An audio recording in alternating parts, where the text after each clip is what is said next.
I had my 3-year-old son.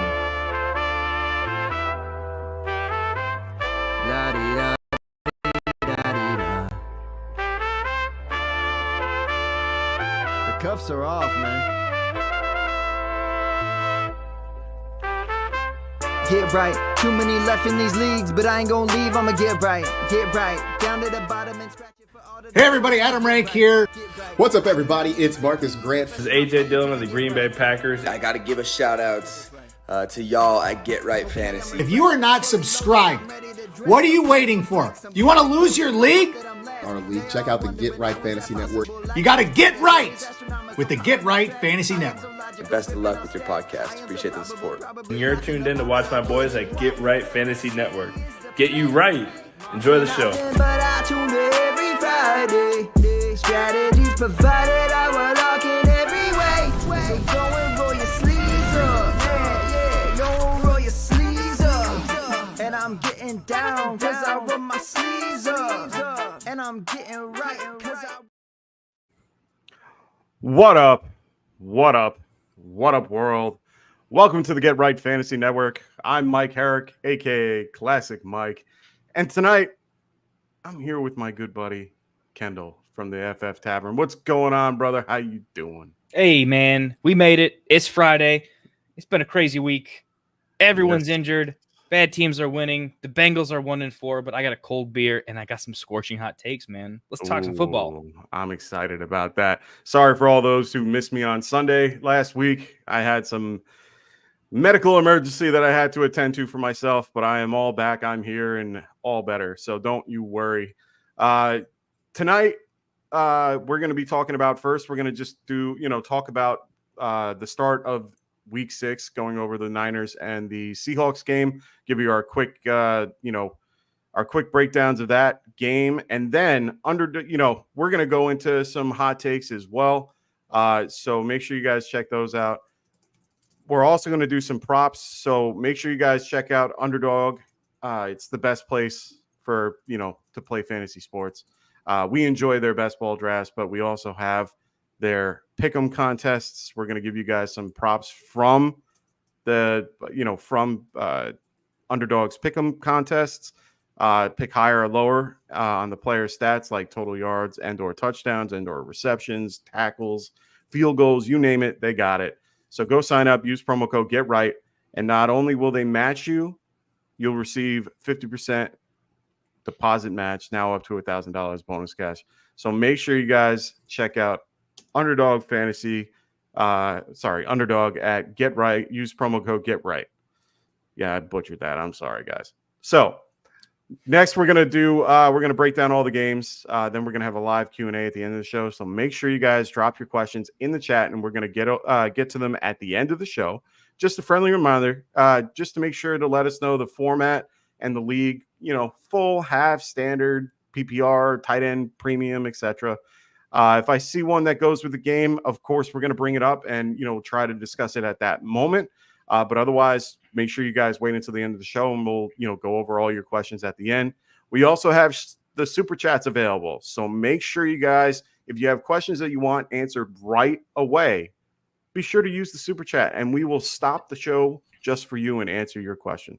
So make sure you guys check that out. If you haven't already, please make sure you guys check out if you're new to the show, make sure you guys check out our other shows as well. We have our Monday show, which is Waiver Wire ads. Tycoon comes into the fantasy boardroom and, talks about football as well.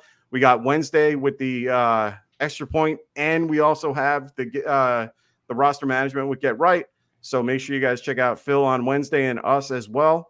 And then on Thursday, Phil comes back and does his show right before Thursday Night Football.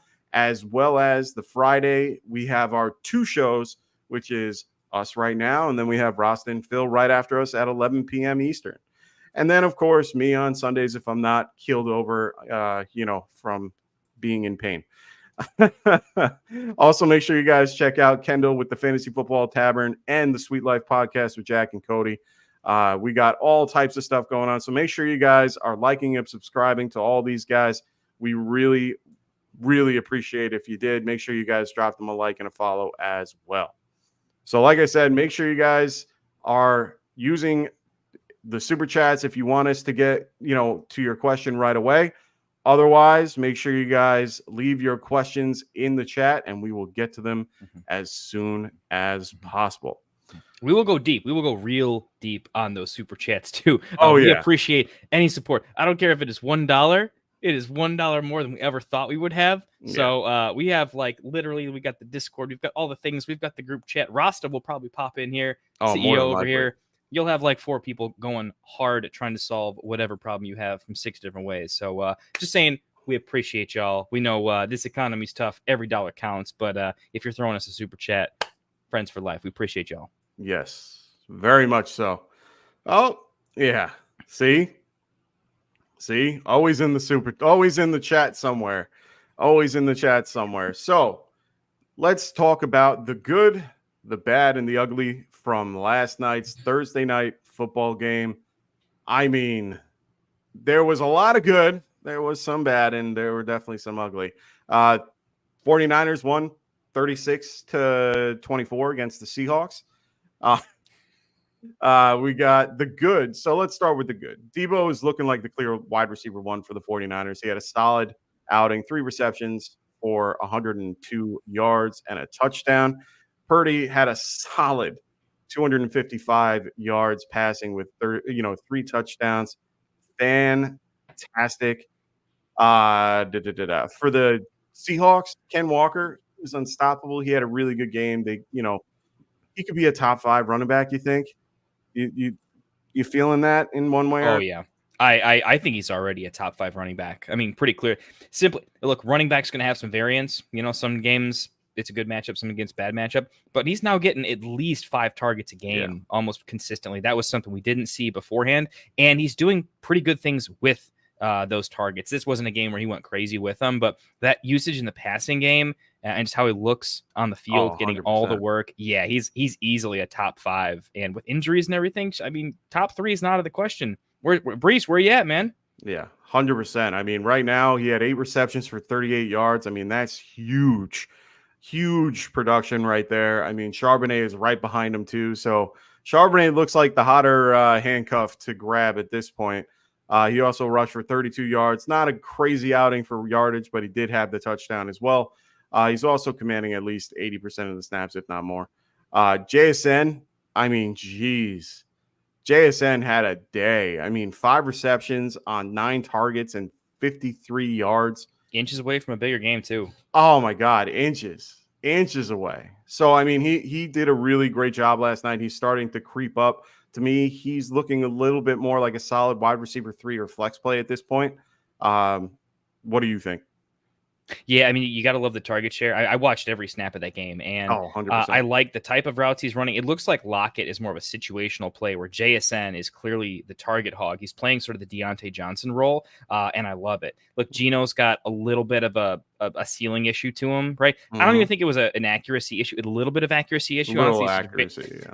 Accuracy issue, but a competent defense too. So I'm gonna give the benefit of the doubt to a solid defense, but if you're getting 9 targets and you're an inch away from a touchdown and probably 3 more catches, the right things are happening, right? JSN's arrow is definitely looking up.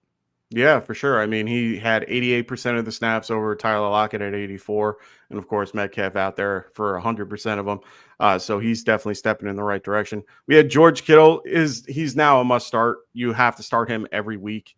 It was his birthday, of course, that kind of, increased things a little bit. He had 2 touchdowns with 5 receptions on 6 targets and 56 yards.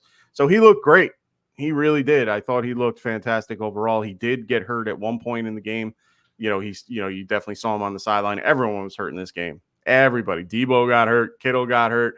And, we're going to get into the bad in a second, but these guys, I think Kittle's been a top 5 tight end as well. So really excited about that. Let's move into the bad.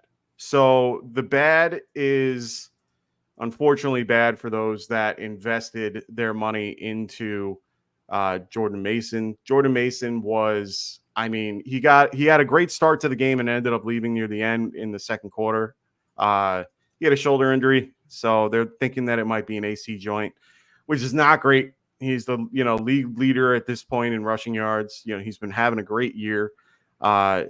He came back briefly on one play at the end of the half, and Kyle Shanahan's like, "Oh, he's all good." No, he wasn't. Never came back. Isaac Garendo ended up taking over with committee with Patrick Taylor. Shh, I don't want to hear it. I'm still grieving. And then he came in 75% ownership in Dynasty of Garendo. Oh, Garendo's fantastic. He was the clear backup, handled things well. 10 for 99, and almost got, he got most of it on the big run for 76 yards. But the one thing I noticed is he wasn't really involved in the passing game that much. Jordan Mason at least had 2 targets to get him a little bit more involved. So we'll see. This was his specialty, good old Garendo. So if you have Mason, you're going to have to put your priority on Garendo next week. I'm pretty sure he's the top waiver ad as, moving forward. Next is Gino. I mean, he came back down to earth. He had a rough scenario. Why don't you explain a little bit more about Gino? Like, what did you see? I mean, what I saw was a lot of fingertips, just an inch away. Yeah. I'd like to think that, look, I want a quarterback that throws a wide receiver open and they can do more with it. I don't think he was necessarily throwing everybody open, but he wasn't just. Look, I'm a Bears fan, so I saw Caleb Williams for the first 2 weeks. You want to see inaccuracy? That's how you throw in a ball inaccurate. Gino didn't look bad, but I mean, he just didn't hit that level of. If he could hit that level, JSN would have had a touchdown earlier on. Yeah. DK got open a couple of times. I don't mean like the penalty stuff. I mean, DK legitimately had a half a step or a full step on somebody. And if he just had a better ball, there would have been some bigger plays there too. So DK suffered the most from Gino's kind of lack of just being able to kind of feel for it. I don't even know if it's accuracy because it's a lot of timing with DK as well. With JSN, I think it's more accuracy. It's leading a shifty, kind of knowing where he's at in the route tree. So I think I've seen Gino play a little bit better, but it's a tough D. For me, it tells me that Gino's ceiling a little bit lower than we'd like it to be from the touchdown side of things. I just don't think he's a guy's going to throw 3 touchdowns very often because when the red zone compacts everything, he just can't really thread the needle as well as I'd need him to. But he'll be fine. More of a matchup dependent streamer is really kind of what we're seeing from Gino. That's why I like JSN. Because of all the targets, there's just a better chance, more targets, more chances, right? DK is going to be higher variance than I think we all want him to be based on the talent. Yeah, for sure. I mean, it's a little hard to, understand the 11 targets for 3 receptions to DK Metcalf. They definitely they hyper target him for the most part, but it's just like you said, missing on the fingertip. So hopefully they can correct that. To go back to Thomas, he said they said Mason day to day. That sounds good. AC sprain? AC sprain is not something that you want to hear. It's going to be at least another 2 weeks, and that's if he feels better. I would give. He's not going on IR. It didn't look like it. He said he could probably come back. They taped him up. He's gonna be sore. And they're on a short week. So you got to kind of understand that they might have a scenario where it might be a couple days. So I would prepare as if he might be out for a week or 2. And if he's not, then that's just icing on the cake. So hopefully keep in mind, KC and KC week 7 next week, Dallas in week 8, and then bye. It's more than likely they just sit him out 2 weeks, give him the third week of rest in the bye. Yeah. He'll be back in week 10 while McCaffrey still has tendinitis, right? Well, and they said that McCaffrey would probably come back out like around week 10. So that's record dependent, though, right? I mean, look, if they're winning games, a lot of different things. Yeah, I think they will. Tough schedule, but I think they'll beat Dallas. We'll see what happens with KC. If they win against KC and Dallas, I think CMC sits a little bit longer. If things start to get a little bit dire, I mean, hey, we'll pump it up, right? Oh, of course. So the ugly of this game, of course, is Brandon Ayuk. Had a rough game. Real rough game. He had 2 receptions on 4 targets, 37 yards. He had less targets than Juwan Jennings. I mean, just try and understand how this all happened. I mean, my assumption is I think it was more the Witherspoon treatment than it was anything else. So you can't really think too hard about it, but it was a bad night. Yeah, a lot of people were waiting for the game he had last week, but it also shows that he cannot stay against the better corner. Like Witherspoon is the top of the top. More clap it up for Witherspoon. That's not an easy assignment. No, he won not that at all. assignment that day. He's no Debo, Surtain, but he's not far away. No, and what they do with Debo is they put him everywhere. They make it so that they don't have the number one corner guarding him at all times. So they have him go out, and then they have somebody on Ayuk. It's smart, and he's very efficient at it. Purdy was looking for him. Look, Purdy showed elite footwork, and Ayuk was the first read. He just wasn't open, and Purdy wasn't stupid enough to make that a thing. And so I think it's less of a knock on Ayuk and more of a credit to Purdy being smart.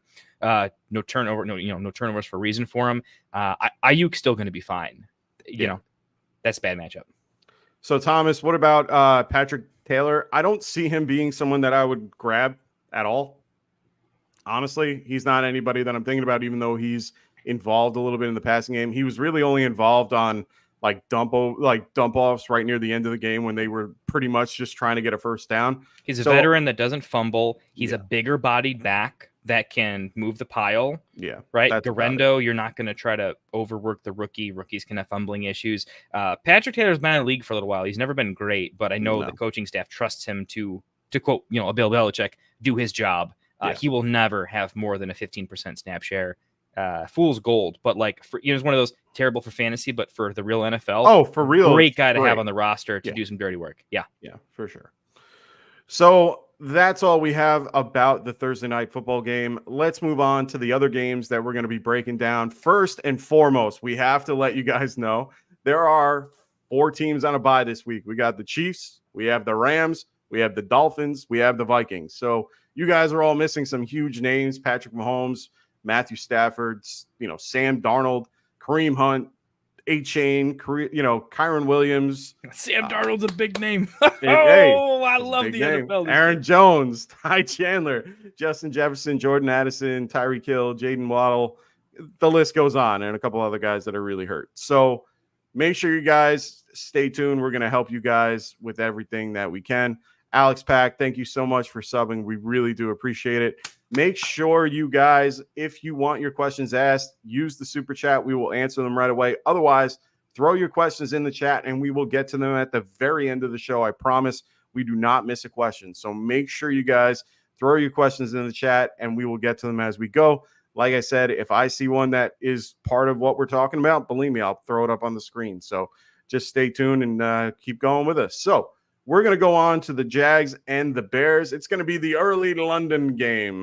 So it's going to, for us East Coast, 9:30, for out West, 6:30. So lucky West Coast. Chicago is favored by 1. Whoa. I'll take it. Yeah. Over-under is 44.5. I mean, some of the big injuries in this game just to be aware of is Evan Ingram and Travis Etienne with the shoulder. Ingram's coming back from his hamstring. It looks like at this point, Ingram might play. And I think that's one of the biggest questions that I have today. If Ingram is active, do you play him? I don't want to. Look, I think there's a lot of streamable options at tight end. Particularly, I think Cade Otton is in a lot of streaming positions right now. He is actually, I think, second in the NFL amongst tight ends in terms of snap share. He has zero competition. So I like him as a little bit more of a consistency bump. I'd play him. I'd play Conklin over him. That being said, if you have a 5-bench league and you don't have anybody else, tight ends all suck. Do not waste a roster spot trying to play someone over Ingram to stash Ingram. It's not worth it. I would rather just play him, roll the dice, than waste a roster spot. So it's completely about bench management. Don't get cute. Yeah, 100%. I have him in one league. I have no choice but to play him. So I will be playing him in this game for that particular reason. Travis Etienne is dealing with the shoulder, but we saw last week what Tank did in those particular scenarios. So Tank Bigsby and Etienne's situation. How do you feel about it? What do you think they might do with that? I mean, I think Bigsby's going to get in. He's earned more playing time for sure. We like ETN because of his pass catching chops. I don't think that's going away. Bigsby's just earned a bigger role. So ETN, welcome to the club with everyone else who has a decent backup that's going to cut into your work. Yeah. Look, I think most of it lies on the team strength. BTJ in the passing game picking up a little bit is what you need. You just want the team to do well. You don't look at ETN and say, oh man, the backup's getting more work. You have to see a running back that's on a struggling team that's a good pass catcher though. His ceiling as an elite RB1 is probably faded. I don't think that's coming back, but I still think he's a solid RB2 play. Okay, fair enough. I like that as well. I think Tank can do great things in this particular offense and continue to move it well. Let's move to the Bears side of the ball. I mean, we saw a great week from Caleb Williams last week. Is he a 70% completion rate, baby? Is he Let's a weekly go. starter yet? Like, is he somebody that we're going to be starting every week now? Not yet. Can't say that. Look, it's matchup dependent, okay? Okay. We beat up on a team that everyone is going to beat up on. Like literally everybody, okay? And sorry, Jags fans, but we're about to do it to you because your defense is god-awful and we're going to spank you. All right? When I say spank you, I mean our defense is going to spank you. I don't know about our offense yet, okay? But yeah, look, he is an elite streamer in good matchups. I have not seen Caleb Williams overcome adversity yet, though. Right? He's played well in spots where he should. I haven't seen him play well in spots where he shouldn't. So you got to consider him a streamer, but a streamer with elite upside. Okay, fair enough. If you have a longer bench, he's worth a stash as your QB2, right? A lot of folks have Darnold on their bench, have a streamer. You're not dropping Darnold, right? This is kind of a situation where if you can afford it, you're probably keeping Caleb as your backup QB in leagues that kind of do that thing. Okay. Well, a good question by Brandon here. He asks, talk about ETN. Do I trade? So do you look to trade ETN at this point? Wait for a better game. Look, yeah, I would trade him if I could, but realistically, unless you're in a league where people don't really know what they're doing, and if you're in a league where ETN's name will get you something, right? You got to feel your league out. I can't give you a good answer without you really knowing your league. If you can get value from the name, yeah, smash. In most leagues, I don't think that's going to happen. But if you wait just a little bit, okay, and wait for him to have a good game, yeah, I'm off the ship for sure. Okay. Well, Thomas, thank you for your super chat. We appreciate it. He needs one B. Okay. With Allen, I'm assuming Braylon Gibson, or Algier. His opponent has Bijan. Okay. Right now, I'm leaning probably Gibson just because of the fact that it's complete volume at that point. With Ramondre Stevenson going to be out for this particular game with a high ankle sprain. I'm going with Gibson here just because of his volume. I don't love the matchup against the Texans and with Drake May coming in, but I also like that Drake May is going to be there because they usually tend to rely on the running back to pass down and check down a lot, and Gibson can catch the ball. A couple recent games, 3 targets, 4 targets, did well with them. Exactly. He had about 5 yards a carry in some of these situations without crazy breakaway runs, and he's a converted wide receiver. I know a ton about Antonio Gibson from college. I like the tape. He is a good pass catcher, and this is a game where they're going to be trailing for the most part. It's a low over under, but. What do we like about Ramondre the year that he came out where we drafted him in the 10th round? We loved the fact that he was going to be a great pass catcher. In that year, we're like, oh my goodness, there are some games where he caught 3, 4, 5 passes, not even just in the fourth quarter, in the final 2 minutes, in the last drive or two. I see a world in which, as long as they're trailing, the fourth quarter, he's going to get some garbage time. 100%. 3, 4 catches. If you're in a PPR league, absolutely. I think Gibson, he might have an ugly looking game, but I don't see it. He's going to get you 10, and if he falls in the end zone and catches 5 passes, he has 20-point upside. So none of the other guys are getting close to that. It's a smash spot for Antonio Gibson. Yeah, 100%. I'm on board with Gibson as a pickup if you were able to get him, with the news.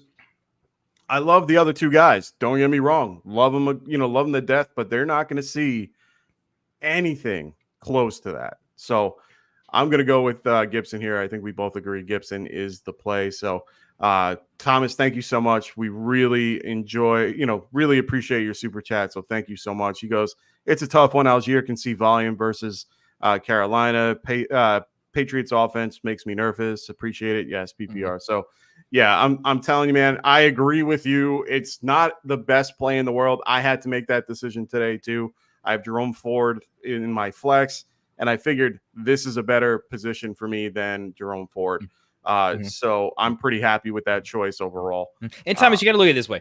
Look, if you need Bijan to have a bad game, you don't need Algier to have a good game. Yeah. Right? I don't think you need to play it that. I see where the logic is, but yeah. Look, I would be worried that this is a spot where I think Bijan, if he's ever going to have a smashed 30-point phenomenal game, this is it. And I got to be honest with you, I see it coming. And I see the team recognizing that you have a lot invested in Bijan. When there's a spot to get your boy the ball and fix him a little bit, get his confidence back, if they're even a little bit intelligent, they're going to let Bijan do his thing in a matchup where it's just not going to be close. It shouldn't be, at least it shouldn't be in question. So I think there's a few extra times they're going to let Bijan do his thing unless there's injury concern. But again, I wouldn't be starting Algier because at the same time, you're putting yourself in a worse spot. If Bijan's going off and they're not giving Algier the ball specifically to get Bijan involved, and this would be a matchup to do it, you could hurt yourself twice. At least Gibson has a shot to match Bijan pound for pound in that kind of a situation. Yeah, 100%. I mean, honestly, I get why you're asking the question with Algier because of the matchup. Carolina is a horrible defense to go against the run, so I completely understand it. Oh, he says, I'm trying to grab Gibson off the waivers at 12 for free. He was dropped. If not Gibson, then Algier or Braylon Allen. I like Braylon over Algier personally. I would probably go Algier just based on the matchup.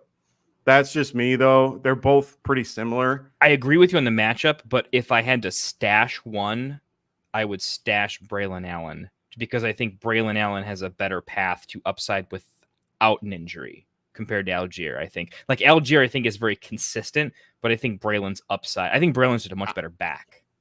Allen is a better back. Algier is in a better matchup offense and a better offense. And I think overall, for me, it's going to be Algier if you're going to go down that route. Fair to say splitting hairs, though. I'm thinking this is 5%. Oh, one way they or both another. carry. They're both 30% snap share guys. So for me, he's already got Braylon Allen. Yeah. So I mean, we're good then. Yeah, you should be fine. So, all right. Oh, Algier's on waivers. Oh, okay. So that makes a little more sense. Then stick with Braylon Allen. Don't grab Algier unless Gibson gets picked up. But even then, just keep Brandon and roll with him. I would go heavy on Gibson, though. If that ankle sprain, that could be a 2-week injury. No. I'm saying definitely go for Gibson. But if you can't get him, you're fine with Allen. Don't worry. You'll be fine. And I think you're fine dropping Coleman. It's painful, but I don't see it happening anytime soon. I haven't done it yet. I'm not going to do it yet. I'm still holding. I'm holding. I'm going to answer Tyler's question just because it's part of what we're talking about now. Would you go Gibson or Ford or Roshan in this case? Gibson. Yeah, I'm still going close. Gibson. I don't think it's anything close. That's why I picked up Gibson in the first place. So yeah, definitely going to go with that as well. So let's go back to our Jaguars-Bears game real quick. We have 2 props that we both do. Like I said, we're going to be doing props at the very end of each of these particular games. We've been doing pretty well. We didn't do it. You killed it last week, dude. Oh man, you guys need to be tailing.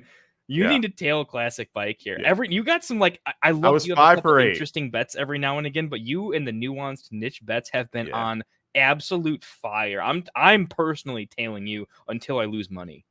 Well, I was 5 for 8 2 weeks ago, and we kept our streak going. I didn't write down exactly what we had, but we had a good week. But now we're moving forward. My pick for this week. Oh, hold on one sec. We got a super chat from Thomas again. Thank you again. Better long-term stash, Keon Coleman or Ty Chandler? Keon Coleman. Shakir didn't practice on Friday, could be injured, and Curtis Samuel doesn't belong in the NFL anymore. And their running backs are banged up, or at least their starting running back is. Yeah. Coleman might be forced into a better situation pretty quickly. He's a rookie that in the scouting we said was going to take time to develop. He 100%. He was very raw. He's following what we thought would happen. He's not underperforming. Everyone thinks Coleman's bad. No. He's a rookie that was going to be raw, that was going to take some time to adjust the NFL. If we're talking about a stash, we're not talking about someone you need to spot start to win games and buy wins to get to the playoffs. These are very different questions. Feel me, Thomas? If it is a stash to stash, it is Coleman. And I know you're in a PPR league as well, so it is definitely Coleman. Yeah, it's definitely Coleman. That team is not getting to the playoffs with the way they're playing right now. They need to fix their passing game. Activating Coleman is a big part of that. Yeah, and Aaron Jones injury prone. I get it. I'm on board with you. I'm not the biggest Aaron Jones supporter here, so I understand why grabbing Ty Chandler makes sense. They're on the bye this week. He's more than likely going to be coming back healthy. I'm not dropping Coleman for that. I think Coleman is more than I think he's going to be a lot better moving forward. So I'm going to stick with Coleman for now. So, like I said, our props for this particular game, the Jaguars and the Bears, mine's going to be Travis Etienne more than 2.5 receptions. I mean, why not? They use him, and they're supposed to use him a little bit more in the passing game. Bears are a pretty good, they have a pretty good blitz scheme, and they do pretty well at getting the ball, getting to the passer. They're going to have to try to get Etienne on the outside. They're going to use Bigsby a little bit more up the middle. Hopefully they notice that. Hopefully they notice that's what they should do. But for me, and Trevor knows him in college. They had a good, overall relationship. I think that in this particular scenario, I'm going to go with 2.5. I think he can make it. What about you, Kendall? And your take. You don't have to agree with mine. No, fully agree with yours. Look, the simple thing is that our secondary, Jalen Johnson, is going to be a real problem for BTJ and those guys. And ETN is going to be someone they should probably target. So, yeah, I know I like it a lot. Following the same vein, I like DeAndre Swift higher than 14 rushing attempts. He has hit that every single game for his last 3 games. The first 2 games were kind of weird, but now the team has kind of found its identity and really opening up Swift as kind of a focal point of the offense to help Caleb protect him a little bit. I think that's more of a floor than a ceiling outcome for him. I think that's a pretty free square. Doesn't have to go that way, but I think that's a pretty solid bet. And again, he's reached that mark every time over the last 3 games.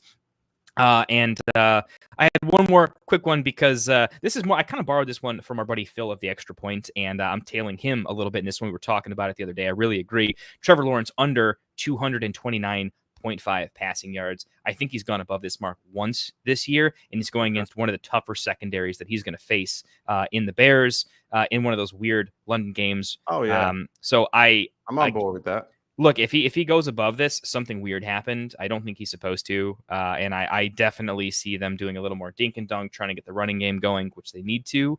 Yeah. BTJ is not going to be what he was last week in this type of matchup. So I like Lawrence under 229.5 and Swift over 14 attempts.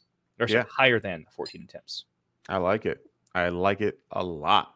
All right, let's move back to the United States and start talking about the Commanders at the Ravens. This is the game of the week. Everybody wants to watch this particular game. They are waiting for it.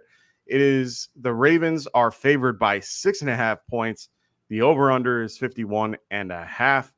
I mean, the biggest news is the injuries at this point is Brian Robinson Jr. is a game-time decision. They said it today. That's going to be huge for this game. So if Brian Robinson doesn't play, looks like Austin Eckler will be the next to step up. And then they also have Jeremy McNichols, behind that, or McNicholas behind that. So, I mean, let's talk about how do we feel about Jaden Daniels going against this somewhat strong defense, as you will. I mean, I looked it up today. They're 29th against QBs. Points per game, and they're 28th most, on the season against QBs. How are we feeling about this particular matchup for Jaden Daniels overall?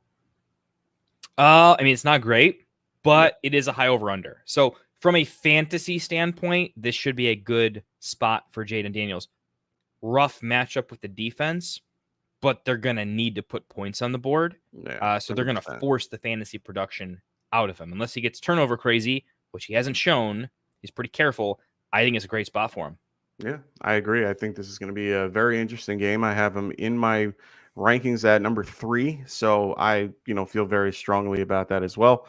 I'm going to answer Emily Kohler's question here. Is one about Andrews. thoughts on Andrews rest of season. I mean, it's between Andrews and Likely against a really soft D. I'm going to go with the rest of the season, though, because we've seen just nothing from Andrews lately. How do you feel about it? He doesn't look good. He's no longer the focal point of the offense. I mean, realistically, the offense used to run through him, right?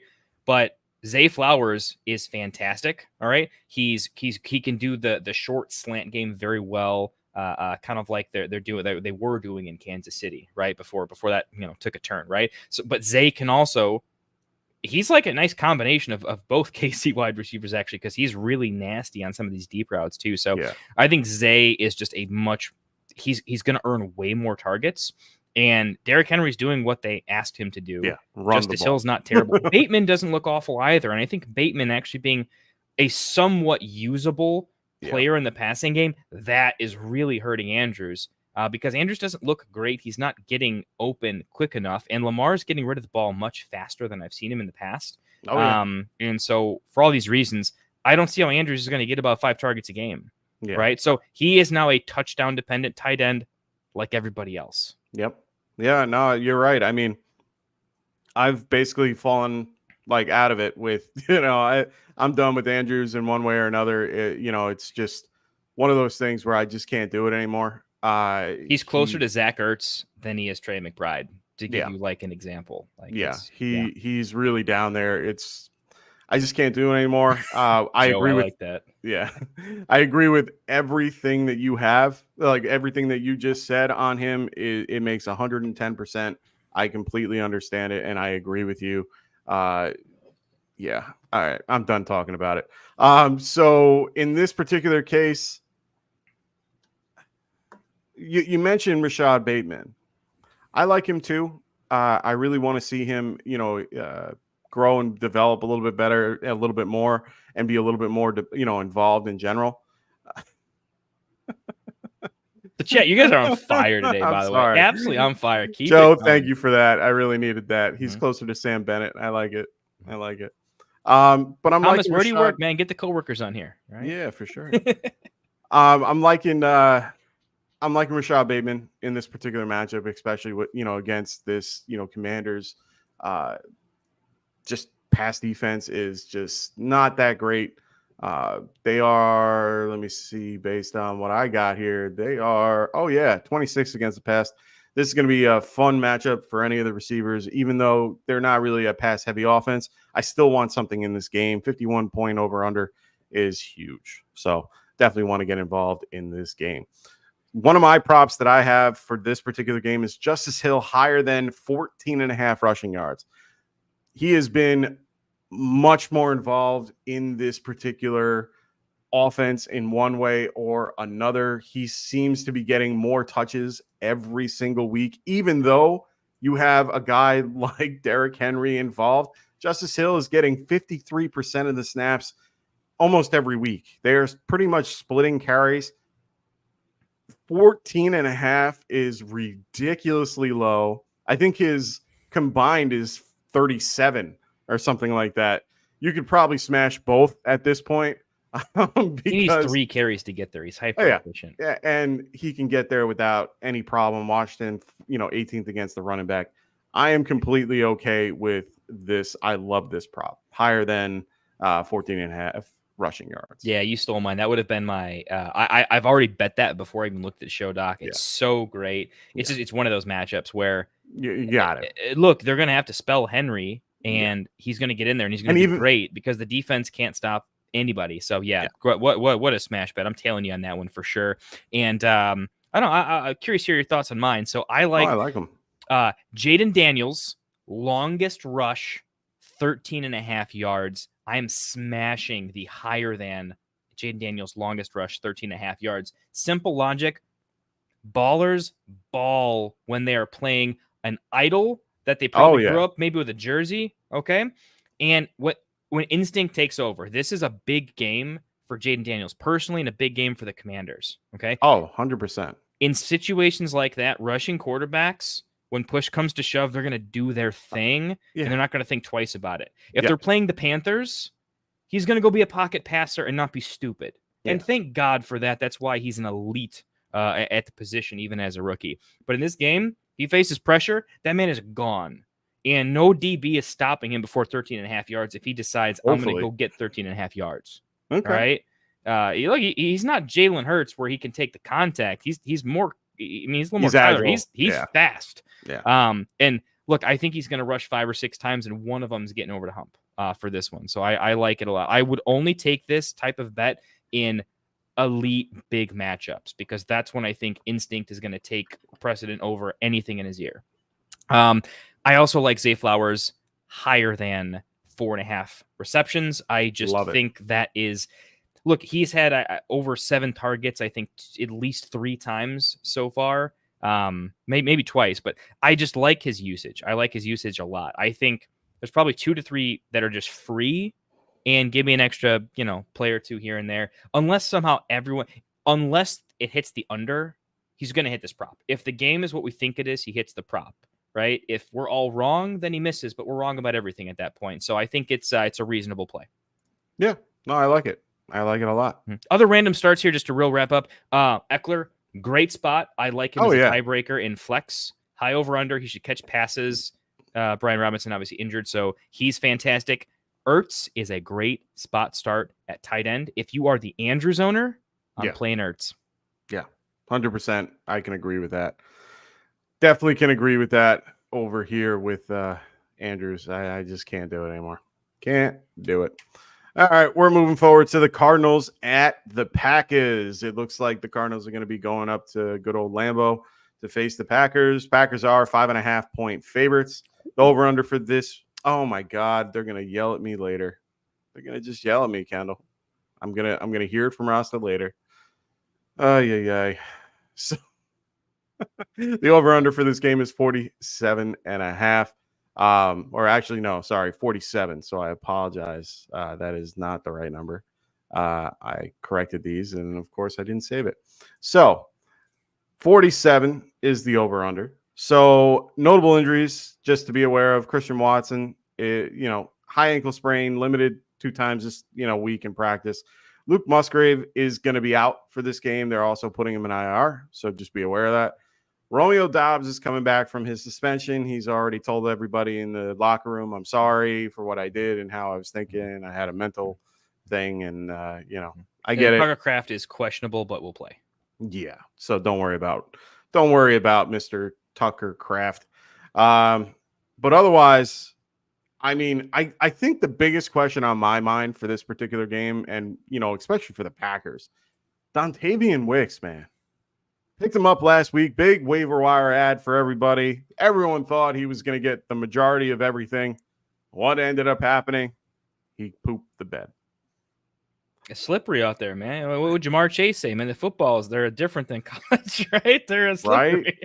Right. I mean, he's such a good route runner, though. Oh my God, he's so good at football. He's a very good receiver. But what do we do here? What are we playing him this week against Arizona? Yeah, I would. Only because I think Christian Watson, even if he plays, is not going to be in for meaningful snaps personally. Dobbs, look, if you're the coach and the quarterback and you're going to throw to the crybaby, you're going to throw to the explosive kid who might be on your team longer. I mean, I don't know. They use him. So from what I keep seeing, Dontavian Wicks is being used a lot more in the red zone than he is being used between the 20s. Mm-hmm. I haven't seen that a lot. Romeo Doubs tends to be the guy that they use between the 20s, and of course, Jaden Reed. So it's one of those things where I just keep sitting there and I'm like, who am I playing? Am I playing this guy that got 2 touchdowns last week, or am I playing the guy that isn't? And he's seeming more and more like Gabe Davis than he is to, I don't know, someone that's been consistent and continues to be consistent. He hasn't been consistent. So I'm a little bit nervous about playing him in most of my leagues. I think I have him in my 30s, for wide receiver. So I'm a little nervous about that. Can you play Romeo Doubs? Look, you can, but let me throw some other just real quick names out there. Like Jalen Tolbert was another waiver wire. Yeah. Definitely playing him over. I need some upside. I don't see a ceiling case with Dobbs. And this is a fantasy philosophy thing, chat, right? It's so easy to find 5 to 8 points on the waiver wire in any league format, okay? And Dobbs is barely overperforming that. He's basically like a touchdown-dependent tight end where you're like 5, but he also might fall in the end zone. That's what I'm getting from him. That doesn't win games, right? Because I can find close to that easily. You know what I can't find is a guy who can get me 15 plus. Right. So I'm always going to shoot for that upside. Yeah. And if I fall a little bit, well, they can still hit the same thing, right? It doesn't have to be boom bust with upside. It can be like okay floor with some upside. I think that's what you get with Wicks, because also his average depth of target is decent enough that he doesn't need to catch too many balls for him to be effective. He's not Reed, but he can get open deeper downfield in a way that I don't think Dobbs can. So for those types of reasons, I like guys like Michael Wilson on the other side of the ball more than I like Dobbs. So there are other options almost assuredly in your league that I like more than Dobbs. Is he playable? Yeah, in a pinch. But I think if you want to win your game, I'm going to look for something else personally. Okay. So I have Wicks at 28. So you would be playing, you said Michael Wilson above him. Above Wicks? I would play Wicks above Wilson. Okay. I think I would. Yeah, I would. Okay. What about, let me give you a few guys that I have. Darnell Mooney. What about Rashid Shaheed with good old Spencer Rattler? Ooh. Not a great, it's a better Olave game than Shaheed. Yeah. Wicks. Okay. Calvin Ridley. That's matchup specific, though. Ridley plays the X. That team gives up more points to the outside wide receiver than anybody. Wandell. PPR Wandell, half PPR Wicks. Okay. Brian Thomas Jr. BTJ all day. Okay. Michael Pittman. Wicks. Interesting. George Pickens. George P. Okay. So based on my rankings, you'd have him at like 25, 24. Okay. Yeah, right about there. I mean, look, if he has a game, he's going to have a game. Like, this is a guy you could regret sitting. Like, if he fails, how many times that, like, I played Ayuk in a lot of leagues. How'd that go, right? Like, that can happen to anybody, but upside cannot happen to anybody. Like, I'm playing him in a league where I have to play. To be clear, I have to play Deontay Johnson, Alec Pierce, and Dontavian Wicks. I have no choice. I have nobody else. So it's going to be a rough week for me. So go into the props for this particular game. For me, my prop is Josh Jacobs more than 2.5 receptions. I think he can clearly hit that. He's definitely involved in the passing game one way or another. He's also just involved in the offense and, most of it at this point. So yeah, just like Josh Jacobs a lot at 2.5 receptions. If you can get it, grab it.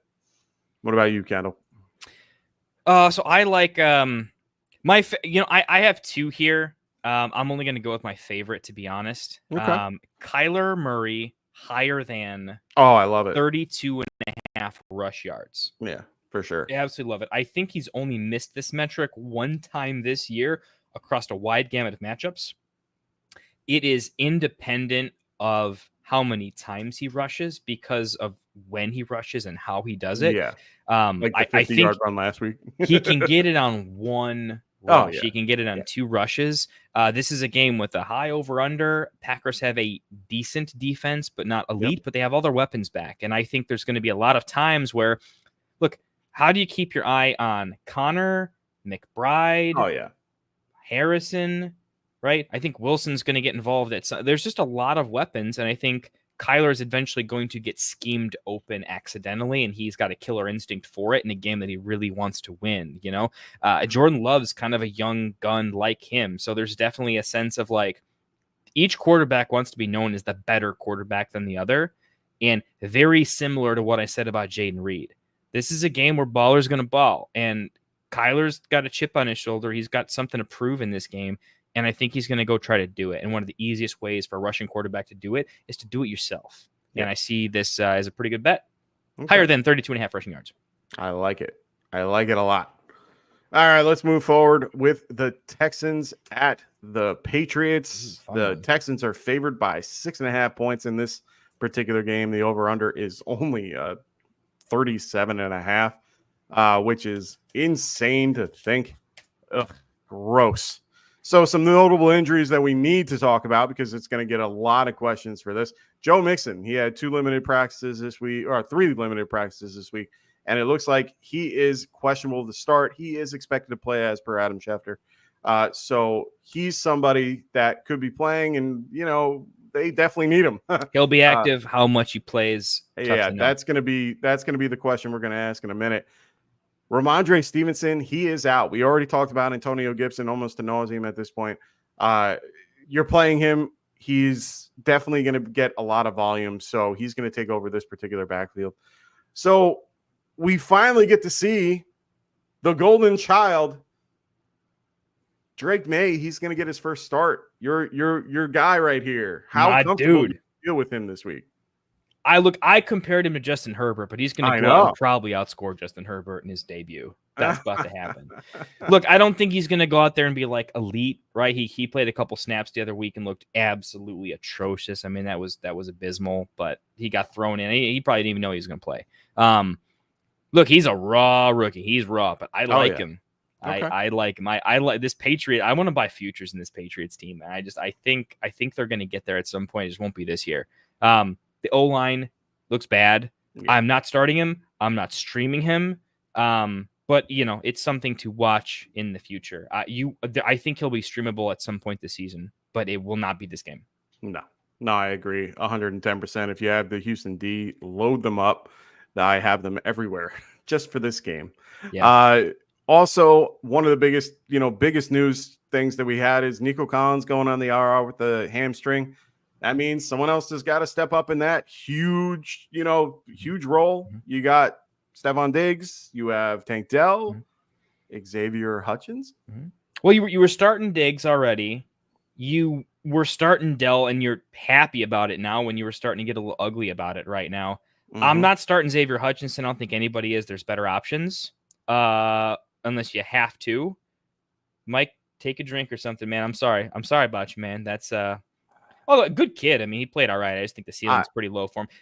37.5 over under is not a spot. I want a wide receiver 3. That's really what I'm getting here. Completely agree. Schultz is playable now. Schultz was not, and he's playable now. So 100%. If you have tight end issues, I think Schultz is a good waiver wire pickup. If you have someone on bye, Travis Kelce. I was going to say Kelsey's the big one on bye this week, so that's a solid one there. Or if you have other issues, Colby like if Parkins. You're the Andrews, likely, possibly both. Like I am stupid enough to be, I'm seriously going Schultz over both of them just from a snap share, from the possibility of having a halfway decent game. So Schultz is the one that's most affected, I think, and is playable. Yeah. For sure. I definitely agree with that. I like Xavier Hutchinson because he's going to go right into the X role, which is where Nico Collins lives. And huge A-dot probably. Yeah. And they use him a lot in that he got targeted a ton when he came in and covered for him. So for me, I mean, I do like Xavier Hutchinson. If you don't play him this week, that's fine, but definitely want to keep him on your bench or at least have him available. I understand, yes, he's probably on the lower end of the pecking order, but just you watch. He might be used a little more than you think. Dynasty players. He is on Dynasty waivers. Get him. I have him everywhere I can. Decent, yeah, right? He's a decent kid. Probably not playing him in Dynasty this year, but if Diggs goes, there's an actual role to be opened up for him. Oh, 110%. Diggs leaves and Dell's fragile. He could literally walk into an occasional wide receiver 2 role every now and again. So I know we're mostly a redraft show right now, but Dynasty guys, keep an eye on Xavier Hutchinson. Grab him. Yeah, I mean, 6'3", 210. I mean, the kid is quick. He has good hands. I like the kid. So I'm really on board with Hutchinson. If you can get him on your team, grab him. So let's go on to our props. Now, my prop for this game is we already discussed it, is Tank Dell. And it's going to be more than 4.5 receptions. Really just about what we just talked about in the context of Nico Collins no longer being there. I found the line. I liked it. I think he can definitely get 5 catches in this game without a problem. So Yeah. I'm going with that. What about you? Yeah. Look, he's best friends with the quarterback. I think he's going to want to get him involved. I feel like this is one of those where here's what I'm going to call it right now. I guarantee you in the first 2 minutes of the first drive, he has 2 to 3 catches. Yeah. And then they'll get him involved, and then he'll be quiet because the game's going to be a low over-under, but he'll just limp across the line in a game that might not have that much offense. But they'll get him involved early, and he'll be fine. Yep. Love it. So I'm going insulting Drake May. Yeah, I think he's going to have more than 158.5 passing yards. Maybe. Maybe. I mean, it's a pass funnel. It's a pass funnel defense. That's the only thing that I'm a little bit scared about. They play a lot of cover 2, so they're definitely going to keep him. Try to keep him. I mean, that is a low number, man. Like, I like this one number. from John. I'm taking May to throw at least 1 interception. I'm okay. Yes. With that. Yeah, I am doing that as well. I think like that that is one. pretty good. The sports books are shading that one though, man. You're not getting like fair odds on that bet if you try to go place it, because I definitely did, and it's not paying what I need it to, John. So that's kind of my challenge with that one. You want a better play is Trevor Lawrence to throw a pick. Yeah, I like that one a little bit better because that's definitely going to happen. Jalen like Johnson's going to eat. But yeah, look, Drake May. I think he's enough of a gunslinger. Crazy things are going to happen. That's why, John, I like the interception thing happening. But I do think he's going to be fine. And I'm going to go ahead and I'm going to combine this with Polk. Jalen Polk higher than 2.5 receptions. Okay. He ran a route on 100% of snaps last game. They did the Patriot way thing. They did that. You're going to earn it as a rookie. You're going to learn the system. And I think that's 100%. very good. That actually speaks volumes. He did not get on the field because of his talent. He was raving in training camp, but they did the Patriot way. They did the low and slow learn it, which means when he gets the snaps, he's ready for them. And now BS called, take the touchdown away. He earned it. Don't get me started on that. What's a catch? What's not a catch? The NFL's being stupid again. But no, I like Drake May over 158.5 passing yards, and I like Jalen Polk over 2.5 receptions. I'm going to correlate them a little bit. I just think Drake May is going to be a pleasant surprise. I think when it comes to the rookies, you got Aiden. He's not really a rookie, but I'm going to call him a rookie. You got Drake May, and we have one other rookie. We have the Saints. Spencer Rattler. Is starting as well. We're going to talk about that in a minute. We're going to get there. I think Drake May is going to come out a little bit more impressive than all of them. He's going to have some upside. He's going to have some very bad moments, but I think he's going to show a little bit of flash here and there. And I think Polk is going to be the main beneficiary of it, as opposed to, I think you're going to see a swap between Pop Douglas being the guy, and I think you're going to see Polk being more of a focus of the offense. If I'm wrong, I don't think I'm wrong by much, is what I'm saying. I think Drake May has a higher chance of throwing 200 passing yards than he does maybe 125. Okay, fair enough. I like it. So let's talk about that next, QB that we just mentioned 2 seconds ago. Let's talk about the Bucs and the Saints. Bucs are going to go visit them in New Orleans. I mean, they had to get out of Florida for Milton. Might as well go, right over to, where Katrina happened. And then, we got Tampa Bay favored by 3.5 points. The over-under for this particular game is 41.5. First and foremost, for anybody that's out in Florida, I hope everyone's safe. I hope everyone did well throughout that storm. Looked like, it looked crazy. So I'm hoping everybody's safe. And good luck with getting everything back together again. I can only imagine. I mean, I'm from Long Island. I only dealt with Sandy, and that's about it. So, and a few others, but good luck to everybody. And I'm glad for the people that I know, they're all safe. So I'm glad to hear that. So some notable injuries. We found out Derek Carr, he's going to be out for this particular game. And of course, like we said, Spencer Rattler takes the reins for the Saints, the rookie coming in. I like him a lot. I think he has a lot to offer for this particular team. But we'll get to that in a second. We have the other big news is Rachaad White. He's doubtful for this game. So just consider him out. There's really no need to, he might play. No, he's not playing. High ankle, foot, something like that. So We just be got aware. to get rid of that status, man. I Why know, does I it hate exist? doubtful. What are we doing? Yeah, just Question for you guys on the chat though, man. In your leagues, is doubtful count for on IR spot? some do, some don't, and it's really based on the league itself. We used to have it, and unfortunately, no longer for my league. So it's unfortunate. So first and foremost, let's talk about Spencer Rattler. How are we feeling about him? Do you feel good about Olave? He talked a lot about him this week. How do you feel about this particular offense with Spencer Rattler behind center? In a weird way, I think there's some games I feel like not better about it than Carr, but I think what I saw from Spencer Rattler, he's not afraid to sling it. If he plays anything like the preseason, the dude's got a decent arm. He's got arm talent. Yeah. I think he's gonna try to hit Olave, and I think Olave is a pretty talented wide receiver that's gonna answer the call. So yeah, this seems like a better spot for Olave to have a get right game. I don't think it lines up as well for Shaheed personally. I think I would trust if it's more of a 50-50 situation. I like Olave to probably have a get right game. I think he's going to surprise a little bit. I think there's going to be some inaccuracy issues. I think that he's going to take some bad sacks. I think this is one of those situations where he's probably going to take a few sack fumbles because he's pretty raw. It'll be like a Brett Favre type of like a gunslinger with some ugly stuff. That's kind of what I'm thinking. I don't know. What about you? I liked him a lot in college overall. I thought I was kind of hoping the Giants went for him in the later rounds. I thought he would be a good fit to fill in the next couple of years, and pretty much a cheap option to say the least. So I do like him. I think he can do well. I love the conversation about Olave in general. Just the fact that he's looking to target him, it makes me feel a little bit better about playing him.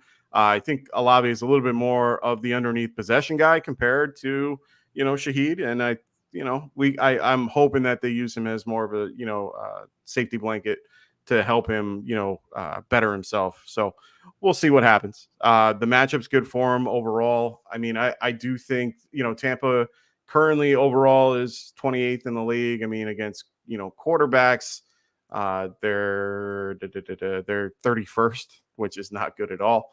And then on top of that, for going against the wide receiver, they were 27th. So this is a good matchup overall for him to get into. So I'm expecting it to be a good game for him overall. Not the best game he's ever had, best game he will have. But I definitely think for Olave, I think he'll do just fine. So with Rachaad White out, let's move on to Bucky Irving, because Bucky Irving is now going to step into that starting role. He's going to get that particular run. How do you feel about Bucky Irving this week?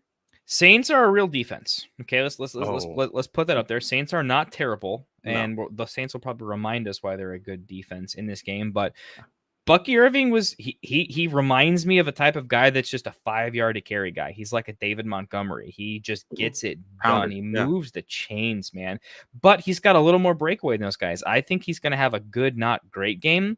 I like him to fall into the end zone. He's getting all the red zone stuff, and he does well with it.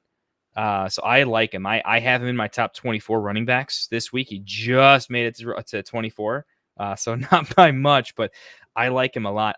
Just to give you an example, I'm starting him over Javonte Williams. Yeah, I would. Yeah, that you don't even have to try to convince me. Yeah. Until he's above the Najee Javonte tier. Like he's not going past that. But he's like an actual low end RB2 for me this week, and we'll see. It's a real opportunity from going forward. Love him this week.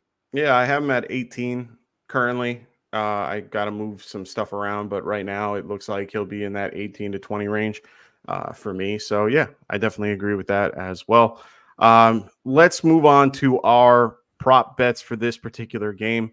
For me, Baker Mayfield higher than 11.5 rushing yards. I think he can do it without a problem. Saints, like we said, are a good defense. They know this team very well. They also know how to get to the quarterback when needed. I think he can definitely get away, get you a first down or more. He is definitely one of those guys that I really think can, run the ball well. So I'm going with Baker with 11.5 rushing yards. What about you there, Kendall? Yeah, I like it a lot. It would have been a good bet on the season for sure. Yeah, that's like 2 rushes for him, so that's fantastic. I'm actually betting this game a lot, to tell you the truth, which is weird because there's a rookie quarterback in there. Usually there's not enough bets that I like that are able to be taken. But I think Kamara higher than 33.5 receiving yards.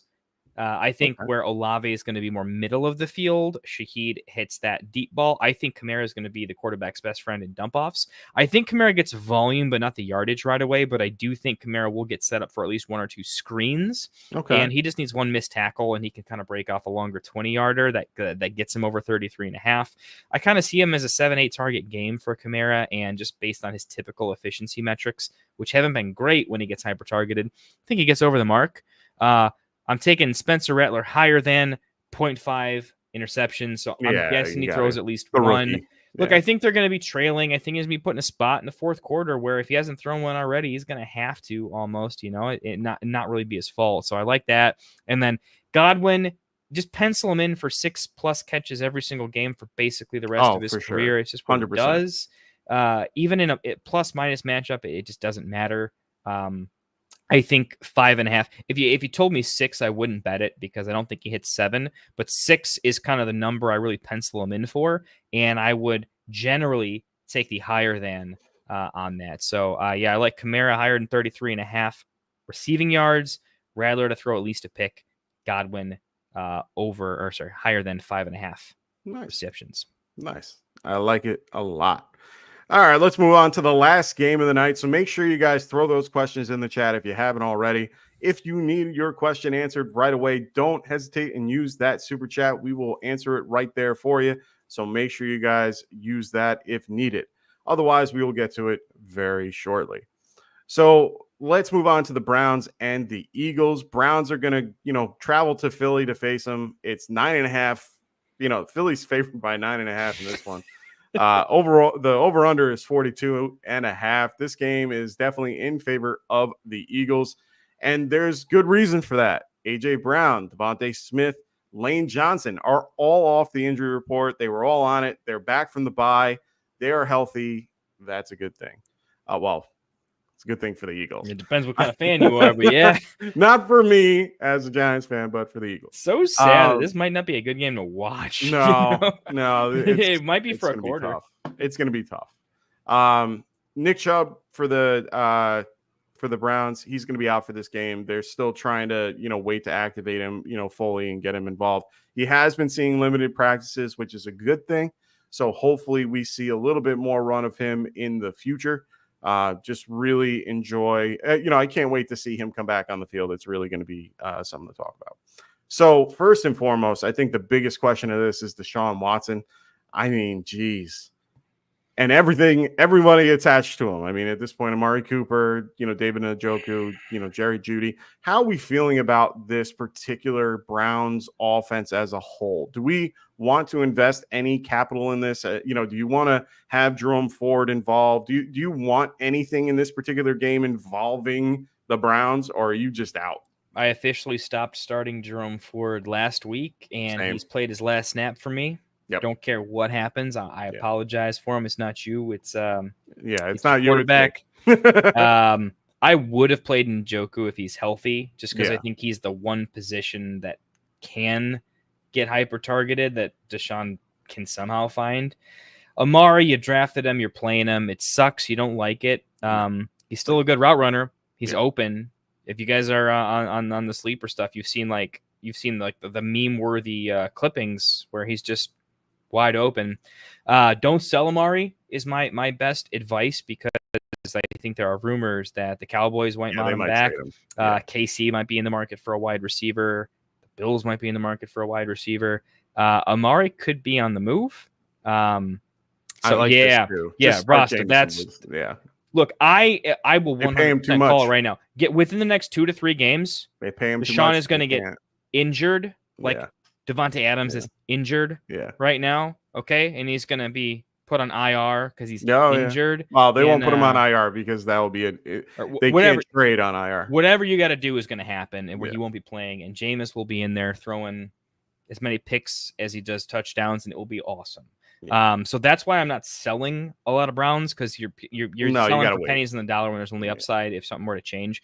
But I'm not starting anybody other than Amari realistically. And I didn't draft him because I knew what his quarterback was. And this is a great matchup for them too, because the Eagles are really bad against the wide receiver. They're currently 29th in my numbers. So, I mean, this is a great matchup for Cooper. So hopefully Deshaun can get to him, but unfortunately, I just don't see that happening. I think it's going to be a rough game for everybody on that side of the ball. But the only thing that you can really take solace in is they're going to be probably behind and they're going to have to throw it. So Cooper isn't a horrible play this week. I have him at 22. He's definitely a higher end wide receiver too that I would rather have him above a lot of the guys that I currently have in my particular roster. So definitely worth a play this week.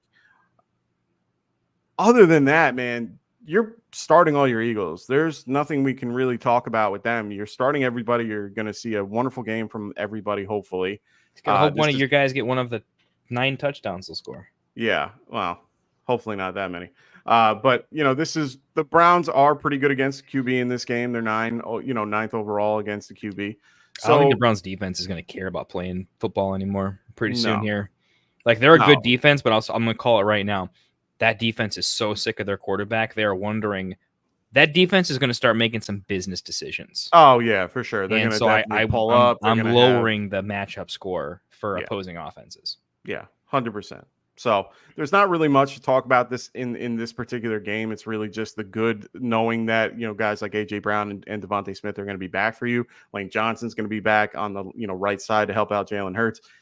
Can't ask for more. Everyone's coming back from the bye and everyone's healthy. That's all we can, hope for in fantasy. So for me, I'm going to do my prop bets for you guys. My prop bet for this is Deshaun Watson lower than 214.5 passing and rushing. So it's his combined scoring total. And that's really just because I think at one point it's just going to get so bad they're going to pull him. He might be going by half. Yeah, look, that pick's probably getting voided. Right? You know what I mean? Most likely. You either win or get voided. You're free rolling.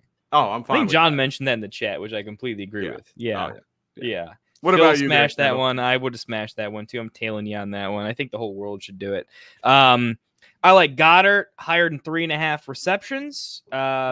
Look, there's a lot of mouths to feed in that offense right now. A lot of people coming back, but I just think that's a bar that I think Goddard will get to. I think he gets to 4 or 5. Hurts He's gotten involved quite a bit.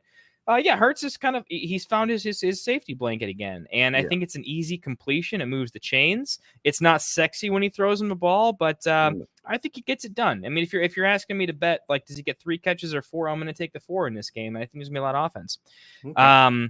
If you want to throw something else on there, I like this one quite a bit too. Only because I like this because it takes one play to do it, and it's a player that I think it's fun to bet on. I like Saquon higher than 16.5 receiving yards. I think that's one catch for him. Yeah. He has 1 catch. That's it. This is not 3 catches. Quick this screen, is 1 catch. Boom. Yeah, and he's absolutely gone. Yeah. They've been doing some like wheel route stuff with him every now and again, and he looks good doing it. So I like this one too. Okay. Perfect. So that's all the games that we have for you guys. Make sure you guys stay tuned for after the show at 8 o'clock Pacific, 11 p.m. Eastern. Right after us, we got Rasta and Phil. They're going to answer all your other questions as well. We're going to sit here and answer live Q&A stuff. So all the stuff that you guys already put in the chat, as well as anything that you guys throw in there now. This segment is brought to you guys by good old TrophySmack.com. Make sure you guys check out TrophySmack.com. If you haven't already, make sure you guys do. If you don't have if your league doesn't have a trophy, come on. Get a guy like you can make this thing yourself. It is fantastic, all customizable, all freaking fantastic. They have their belt as well. I mean, you gotta make sure you guys check this out. I mean, I love this place. I love the good old TrophySmack.com. Make sure you guys are using the promo code GetRight, and they will help you at checkout. Don't worry, Kendall's going to be right back. Just needs a bathroom break. But I will start answering some of your questions in the chat as we go. Just give me 1 sec to move some stuff around and get back to these questions. So I'm going to be starting at the very top. If you guys want your question answered, right away, throw your super chat in there and we will get to that question first.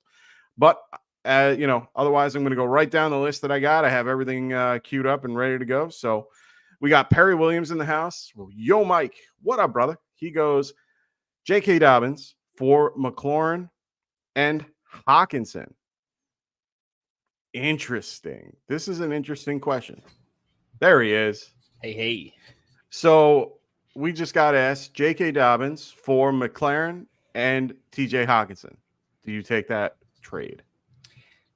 If you got offered this, look, if you got the depth, I'm doing it.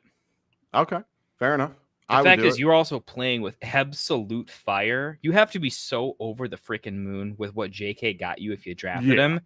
Yeah. Just go profit, man. Just go profit. Terry's looking real, right? Like, he's looking pretty real in that offense. And TJ is just kind of upside. The tight end position is abysmal. So Hawk's got to be a decent upgrade. I like Dobbins. I think he's fantastic. I don't see Dobbins as a guy that's going to be like a ridiculous league winner. He's just going to be a value play. You need to have depth at running back to handle this, and McLaurin needs to be a valuable asset to your lineup. But if you're asking the question, I would imagine that you're at least considering that those are factors. So I lean yes. Okay. Yeah, I'm okay with that. Like, with all the caveats that you said, as long as you're solid at running back. I mean, we've been seeing the destruction of running back and how very much it's needed to have them. I mean, I can't tell you how many leagues that I try to be running back heavy just because of the fact that injuries decimate you. So if you can do it, fantastic, and then go for it. I don't mind that at all. So we got John in the house. What's up, John? He's been throwing some of his prop bets throughout the show, which I love seeing. A lot of them I agree with as well. He goes non-PPR flex. All right, so we got a standard league here. Should I start Eckler, Ramondre? No, pull him out. Wan'Dale Robinson. Is that Waddle or Wandale? Just to clarify, John, if you can hop in and clarify. This looks like Wan'Dale, and then there's another one, and then Goddard. So I'm a little confused by it, but it's okay. I will flex. It's just one, right? We're picking one here? Yeah, just one. I would lean Wan'Dale. Maybe PPR though. I'm probably still gonna lean Wan'Dale though against the Bengals. It's a good spot for him. Yeah. I'm gonna take Eckler. Wan'Dale's a close second. Yeah, Eckler. Normally I would go with the running back in most scenarios, especially with Brian Robinson Jr. most likely going to be questionable or a game time decision. Like, I feel like even if he plays, he seems limited, and I just think Eckler is still talented in a game they're trailing, where Eckler could do like a 6-catch vintage Eckler thing. Yeah, agreed. Where I feel like, Wan'Dale's got upside too. You absolutely can't take away that Wan'Dale has legitimate upside, so it's kind of a dart throw for me between those two. I think we're kind of in agreement. It's just a little bit of picking hairs, but definitely one of those two. One of those two. Yeah, I'm pretty high on both of them, in this particular format. So, yeah, I would be between the two of them. I might lean Eckler just because of the running back aspect of it and being more, opportunity-wise. But, yeah, I like both. So KP, what's going on? He or she goes, start Bigsby or Braylon Allen, Zamir White, and Algier on waivers too. So who are you starting between Bigsby and Allen? I think I have to ride Bigsby for right now. I just think he's looked the best. So from a talent perspective, I think he's looked the best. Yes. Snap share wise, Algier and Zamir probably edge him in snap share a little bit, but what's his face is a little bit banged up with the shoulder. ETN. So ETN's also one bad knock away from this being a bigger game for Bigsby, pun intended. So I think he's safe enough, but he absolutely, I think, has the highest ceiling. And when you're debating between these sort of low tier players, for me, the tiebreaker goes to who has the highest percentage shot at really being a game changer. And is it a reasonable enough percentage to factor in? And I think the answer is yes for me. What about you, Mike? See, I'm I'm on a little bit of the different side to this. They're both somewhat similar.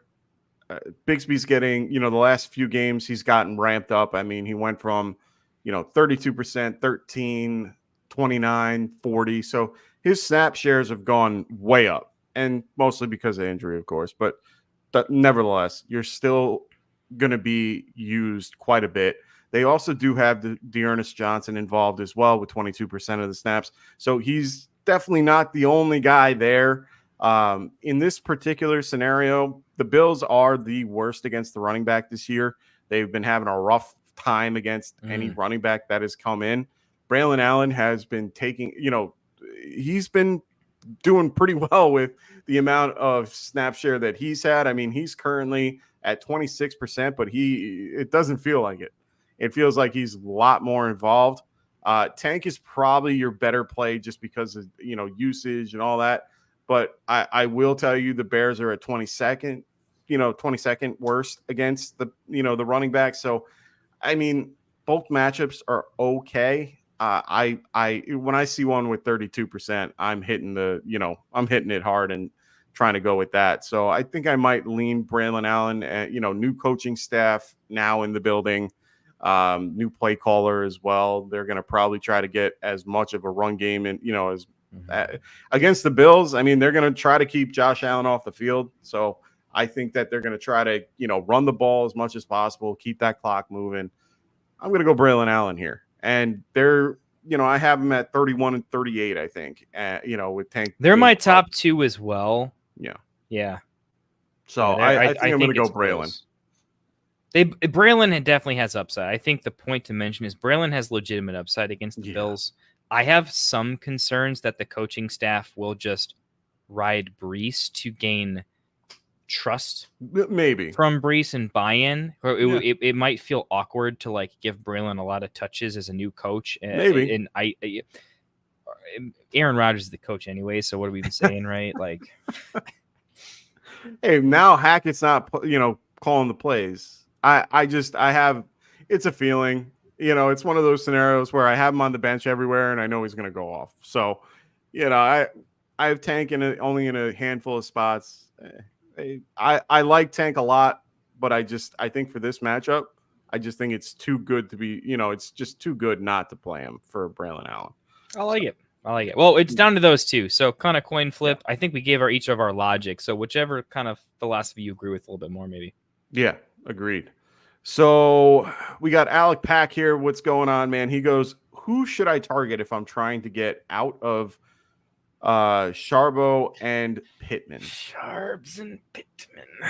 I mean, if you're trying to, you can probably pair them together and get someone at the top. Gibbs. Target the Walker owner for sure if you can. Walker, yeah. You're not going to get Walker, but I'm saying target the Walker owner. Okay, fair enough. The Walker owner is going to value Sharbs more than anybody else. If everybody else is box score chasing, Sharbs doesn't look fantastic. The Walker owner knows better, and you'll probably get a little bit of a better deal. Gibbs or running backs are in high demand right now because of bye weeks and injuries. So what I'm saying is it's hard to target running back right now because you got to go way low. Okay, so it's hard to find value. If you package them together, I don't know if you can get Tank Dell, but I would try. I think that's that's interesting to me. What about Devontae Smith? You're not going to get Mike Evans. You're not going to get Mike Evans. No. Too much production.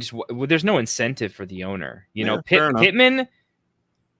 Pittman's injured. It looks gross. And A-Rich coming back, the starting quarterback coming back being negative for fantasy just feels bad. So, look, I think if you're going to sell, my opinion, if you're going to sell a player that everyone is well aware of has some stink on him, you're going to have to absorb some risk. My opinion. If you're going to win this trade, you're going to have to absorb some risk. There's no way, unless you're going to rip somebody off realistically, that you're going to get a great value here. Okay.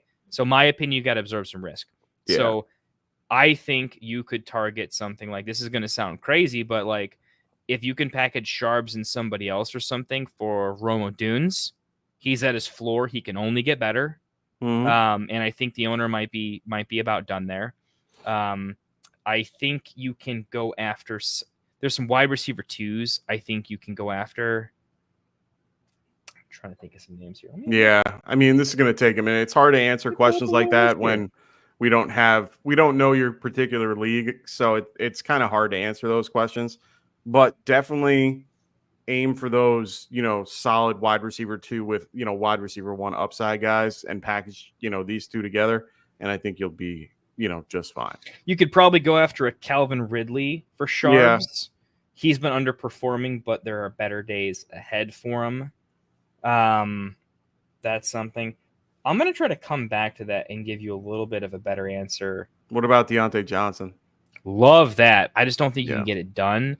But if you can, fantastic. I'm looking for them real. But he's right at that tipping tier of where you probably could get it done, and it would probably be on like a bad week, like last week. Mm-hmm. So you could try to go after Olave. Olave might be a little bit harder, I think, personally. But you could probably do it now with the rookie right beforehand. Yeah, I would try that for sure. So let's move on to Andrew. What's going on, Andrew? I'm not even going to try to butcher your last name. So great to have you here, Andrew. He goes Tyreek for DK, Metcalf, and Swift. How do you feel about that? Tyreek for DK, Metcalf, and Swift. Give me the DK, Metcalf, and Swift side by like a country-wide margin. Yeah, I mean, for me, it's a short-term solution to if I think it's one of those things where you're gonna have to gut out 2 more weeks, and then you get Tua back, and then you have Tyreek back to being Superman. So honestly, I don't feel comfortable doing that. I know DK. I love DK and I love Swift. I think both are really good players, but I think you're basically giving up your best player to gain a running back, because DK can have his games too. So, and it's full PPR.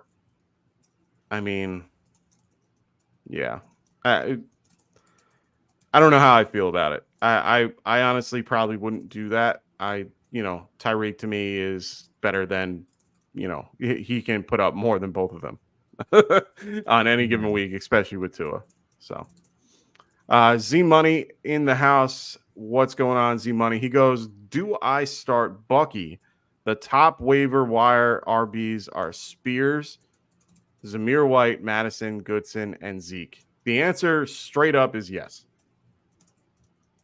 I think this week is a Bucky Irving week. Enjoy, have fun while you have him, while White is hurt, and then see him take over that role, kind of like Singletary, to Zach Moss type scenario. Like he's going to be a good player. What about you? Do I start Bucky the top waiver one? Yeah, I mean this is easy for me. Yeah, absolutely. Yeah. Like Bucky has massive upside too. Oh, huge. So like when you're looking at rest of season, like guys, you this is one of the things I'm going to say. Getting third place in fantasy football means absolutely nothing. So you've got to absorb some element of risk, and finding upside, like massive upside, is very difficult. And I mentioned this. If you check out my channel, I meant to maybe made a video months ago about like waiver wire strategy, and I really dive deep. I think it's an hour-long video, and I go into this pretty deep. It's really all about finding like elite league-winning upside and not just getting by. I mean, if you're 2-3 or you fall to 2-4, now you're 2-5, and you need to buy every single week just to earn a shot, that's different. But if you can get to the playoffs, it's about winning the league. It's not even about second place. It is about domination, and you have to find big edges, and you have to be willing to lose in order to win. Yeah, Bucky is a type of guy that can actually have you win. He can be the 1A by the end of the season in an explosive offense. The guy's averaging 5 yards a carry. He can be David Montgomery by the end of the season. And I think no one else on that list can. So, yeah, get in on that. Yeah, 100%. Star Bucky. Gerson goes, pick one in a full PPR league between Bucky, McConkey, Downs, or Kraft. Hey, great league, or a great team, by the way. Great bench. Yeah, I'm a little jealous. It's hard for me to tell you Downs. I want to say Downs. Downs is problems. Yeah, I think if Flacco was starting, would it be easy Downs? Yeah. The way that I'm going to put it is if Flacco is starting, you're playing Downs. If he's not, you're going Bucky. And I like Kraft too, but I don't feel comfortable playing tight end as your flex, unless it's a tight end premium league. I'm going with Downs. If Flacco plays, Bucky. If AR plays, it's Bucky then Downs. Yeah, I'm going Bucky. It's the statistically best answer. You can feel a vibe. Like, look, 100%. personally, I have a feeling that McConkey is going to have a game this week. Okay. But it's just a personal feeling. I'm going to get some of those wrong, some of those right. Statistics say I'm going to go with the RB1 on an explosive offense that has zero snap competition. I mean, who else? Who's their RB3? I have no idea. He's going to have like Jeremy McNichols. A Bucky? Oh, Bucky's third? Sean Taylor. That's so, yeah. Or Sean Tucker. Sean Tucker. My bad. Who will unfortunately probably get involved a little bit, but no, but Bucky, I think Bucky can realistically hit like 80 yards and fall into the end zone. He's probably not going to get super involved in the passing game. Nah. So, like, I guess you could say the PPR might make us possible. Who's your second? We're both on Bucky. Yeah. Who's your second? Downs, even with the quarterback issue? Yeah, because they still target him either way. And, he's still heavily involved in the slot. Like, they pretty much use him in that capacity, and he's more of a, he can go downfield, but he is definitely involved underneath. They basically just send Alec Pierce and, Mike Pittman on the outside and say, go run. And then that's fair. And then they have Josh Downs catch everything. So, I mean, that's how I view it. And definitely, I know how much you love Anthony Richardson. I did used to love him. Oh, did you change your mind? Nice. So look, you got to follow every video. Like, the only problem is I didn't make a video on this, but you guys know this because we have the group chat and everything. But you guys, like, you can attest to this. I told the whole group that I'm like, hey, I still like A Rich. Yeah. But Jalen is my guy this year. Okay. It's one of those things, man, that I was never on board to begin with. I saw it's not like I predicted this thing, but it's just how I saw him developing and how he could, turn into. He loves throwing the ball deep. That's fantastic. He did very well doing that. And, guys like Alec Pierce ended up doing very well with him because that's their particular connection. I just don't see a world where he's going to do well week to week the way that he plays. He has to learn to be a little bit more in the pocket than outside the pocket. And, you can't really be Cam Newton. You kind of have to be a little bit more controlled and be a little bit more like CJ Stroud and or Jordan Love and kind of wait for your opportunity to run and then the new run. throwing motion too. Like that too. The shoulder thing with the new throwing motion. I didn't see that coming. I should have. But and those are a lot of things that I just don't think he's there yet. I mean, he missed 4 games. He's still technically a rookie if you really think about it. It might be his sophomore year, but he's a rookie. He's almost like Shaq. Like Shaq can't hit free throws because his hand's too big for the ball. Yeah. It's like A Rich can throw a 60-yard pass better than he can a 10-yard slam. Yeah. And that makes no sense. So, I mean, in this particular case for me, I'm staying away from it if I can, but I don't mind Downs just because of the usage. Bucky is safer, much safer, because he will touch the ball volume wise. He will get more touches in general. It's going to definitely, like I said, but if Flacco's in, you are switching them as quickly as possible to get Downs in there, because I think that's where it is. And especially with Pittman, we didn't cover the Colts game, but that was some weird shit that they did with Pittman, where they were like, "Oh, he's a candidate for IR," and then all of a sudden, have you ever heard anything like this in your life? No, this is so I have no idea, and it blows my mind that he goes from an IR candidate to being a starter. Yeah, weird vibes. Man. Anyway, easy answer. It's Bucky. Yeah, it's clearly Bucky. Downs, and then Flacco. If you feel vibes on the other ones, go ham. But Bucky's just the odds-on favorite. Yeah, to have a big game and the safest floor. Yeah, I have to I have to But agree. congrats on winning your league, by the way. That team's ridiculous.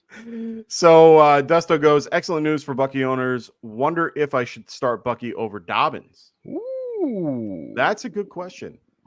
spicy. That's a spicy one. I'm gonna look at. I got to look at my rankings. Dobbins for this does one. not have a good matchup against the Chargers. I have them. Or Denver. what did you say? Yeah, Denver. Yeah. Yeah. I have Dobbins at 17 and I have Bucky at 18. Oh, actually, back to back. I have them back to back. And the Saints are currently in my rankings. Where are they? There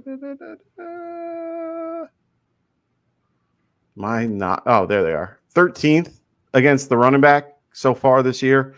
Denver is 10th.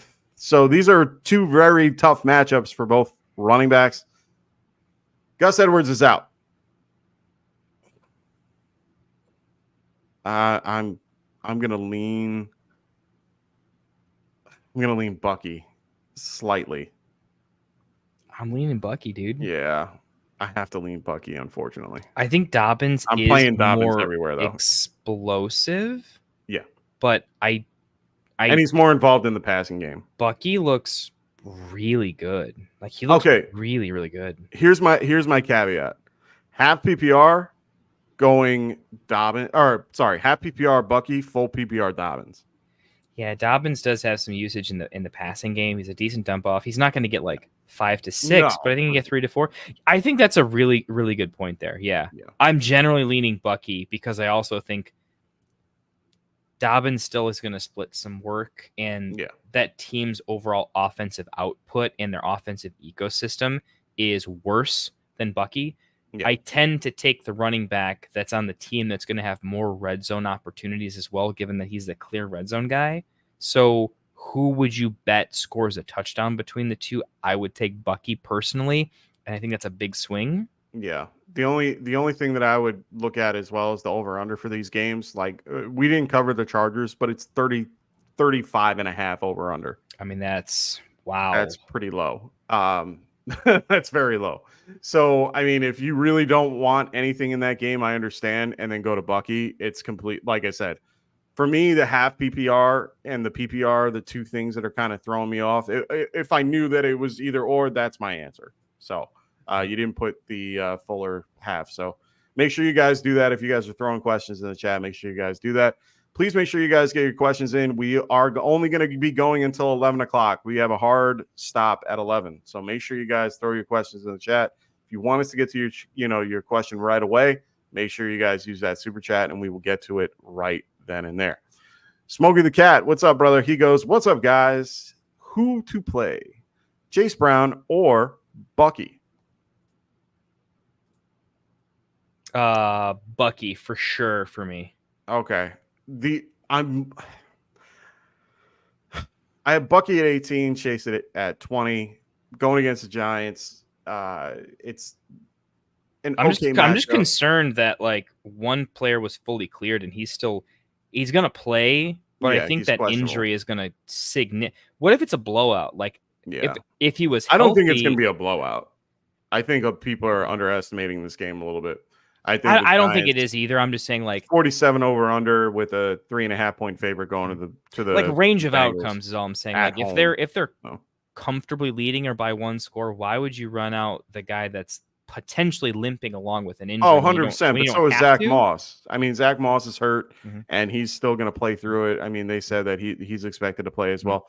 So yeah, I might lean Bucky here. It's just Chase picked up the injury during the week. It wasn't a lingering thing. My historical thing is always if you pick up an injury midweek, that's never a good thing. Yeah, like that's just it's not great. It's like the old like, oh my goodness, you pulled a hammy on Thursday. That's not I was very upset because I already made the thumbnail for this week for one of them, and that was Chase Brown being on there. And like he was a smash. If he was fully healthy, this would be a smash spot for him. Absolute smash. It's tough. And I had him on there, and I'm like, oh, him and Bijan, and it's because they're 2 points from each other. So that's why I threw that on there, but it is what it is.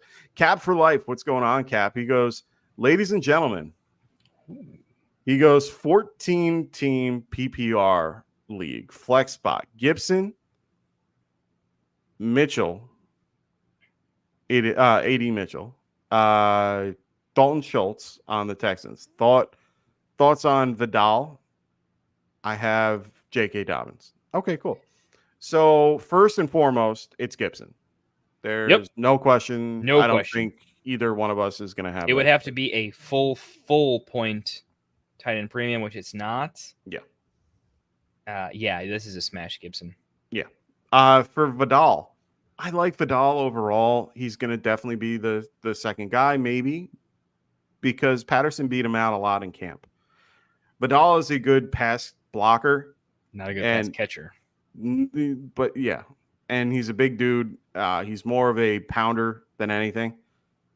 I think if anything, he's just good to keep on your bench if you have JK and just have him available if you need. Honestly, he's not someone I'm starting. He's not someone I'm trying to put in at any point. So I feel a little bit more comfortable just keep him on my bench for now or just, wait. I don't see much, but I understand the reasoning behind it. JK is JK. They are coming off the bye. I don't mind the pickup if you have J.K. Dobbins, but I would, I think you have more needs that are on your bench than to grab someone like Vidal. Yeah, I don't see him getting involved outside of like catastrophic injury. I don't see him getting too involved, but I do have a big issue with specifically with bruisers. I think they need to be involved early. Yeah. Because guys that come in later, I want to see a pass catcher come in later because I don't think the path to meaningful snaps is there for bruisers who make a name for themselves later in the season because they seldom grab the red zone role, which is what they desperately need. Their per touch, their valuable touches are low. They're getting all of the unvaluable touches where the real backs are getting the valuable touches. So the snap share can even be like deceptively even worse against them. I hope that makes sense. No, I completely understand. So we're both leaning here to kind of wait. Just be happy you got Gibson. What a smash spot, that's awesome. Yeah, definitely. So Cap for Life goes, what are we doing with Devontae Adams? Unfortunately, you can't do anything with him. You have to keep him on your bench. There's no point in letting him go. I mean, he's not really a mind. He's not really a I like calling him a landmine. Save him for somebody else. But I think at this point, he's just too good to give up. And the situation he goes to, if he goes anywhere, could be better than where he is. It's really, you have to wait and see. You have to wait. And no one's going to take him until that, unless they are so deep at wide receiver that they really don't care. So Brandon goes, talk about ETN. We already talked about that. I'm sorry. I didn't erase that from the chat before. We already answered this one. All right, Kyle. What's going on, Kyle? He goes, Higgins, Dell, and Mixon. Start one wide receiver and one flex. That is pretty easy for me. Okay. Simple for you? No, go ahead. Higgins and Dell for sure. Like they're both smash spots. Higginson's healthy. He's looking good. Mm-hmm. You got to take away Jamar, and Higgins is going to eat off of that. And never been a better spot for Tank Dell than what he's going to have right now. He's going to have all the snaps, all the opportunity. Mixon, I am seriously worried that this is a game that they're not going to rotate in everybody. I mean, Ogunbowale didn't look too bad. Well, they have four running backs. They could they could have four guys that they're going to be rotating out. If Dameon Pierce is actually healthy, which they keep saying every week he is, and then all of a sudden he's out. He should be serviceable. If he truly is healthy, he should if be he's serviceable. Out. Why risk it? Like, don't they – if you're the Texans, you're trying to make a real run this year. You're not trying to, pander to the crowd, right? You should win this game handily. Keep Mixon healthy. I think this is one of those Keenan Allen, like, he'll be active. He'll play. Like, if he is their most talented back, and if this game gets close, do you want some close touches going to Mixon? Because in one play here or there, healthy or not, he can go get it done for a play. Yeah, but I don't think his snap share is super high. So he's a little bit of fool's gold. I'm not starting Mixon anywhere that I can. I unfortunately have too many spots where I need him to start because I have no choice because that's what I'm going to have to do. But since you have a choice in Higgins and Dell, I'm going Higgins and Dell. Yeah, I agree. Gerson goes, with White looking out, Bucky. We already hit that one. Well, I didn't realize he hit it twice. All right, let me Nice. keep moving. All right, cool. So Dynasty is my life. Hey, Love man. I think that's for it. everybody in here. Hey. So 12 team super flex, half point, tight end premium. Okay. 5-0 in the trenches this week. Start 3. Ladd, Andrews, Brian Robinson, Trey Tucker, Hopkins, and Ray McLeod. Ooh. Gross. So Brian Robinson, if he plays, I'm okay with it. Yeah, same. If he plays, he's a game time decision. So you got to really keep an eye on it. It's a 1:00 game. So that's thankfully you don't have anybody in this list that we really have to worry about in the earlier game, like for the Bears game. I'm not touching Andrews with a 10-foot pole. I'm not touching Hopkins. That's gross. I do Hopkins over Ray though. Yeah. Hopkins, I will say, Ray, he started but slow, but he was on a pitch count. He's steadily getting up there. He's been more efficient on a per touch basis than Calvin Ridley. Okay. And he's in an okay spot this week. For me, Trey Tucker 100%. Yeah. I want to go Ladd. Oh, Ladd for sure. Trey Tucker's my for sure because Jacoby is seriously questionable. He'll play, but he's hurt and he's going to play hurt. And he's like the last one left. Yeah. In a matchup, they're going to be trailing. So Trey Tucker is an easy like fourth quarter come from behind. He's going to need some catches. He has a high ADOT. Ladd, I'm already feeling Ladd. For me, it's that third spot. And what are you thinking? For me, it's like if B-Rob plays, I wouldn't fade him. If he's out, I'll play Hopkins. I think that's what I would say. Kind of where I'm at too. I mean, I would prefer to play Brian Robinson over all these guys, but I'm going to go Ladd, Trey Tucker, and Brian Robinson / Hopkins. Yeah, I like it. I like it a lot. All right, cool beans. So let's keep moving right along. Make sure you guys throw your questions in the chat if you haven't already. He goes Breece Hall or Debo rest of season. Breece Hall. Yeah, it's Breece Hall. I do like Debo, but it's Breece Hall. Richie Lou, what's going on, man? He goes start Roshan, Braylon Allen, or Agumba Wale.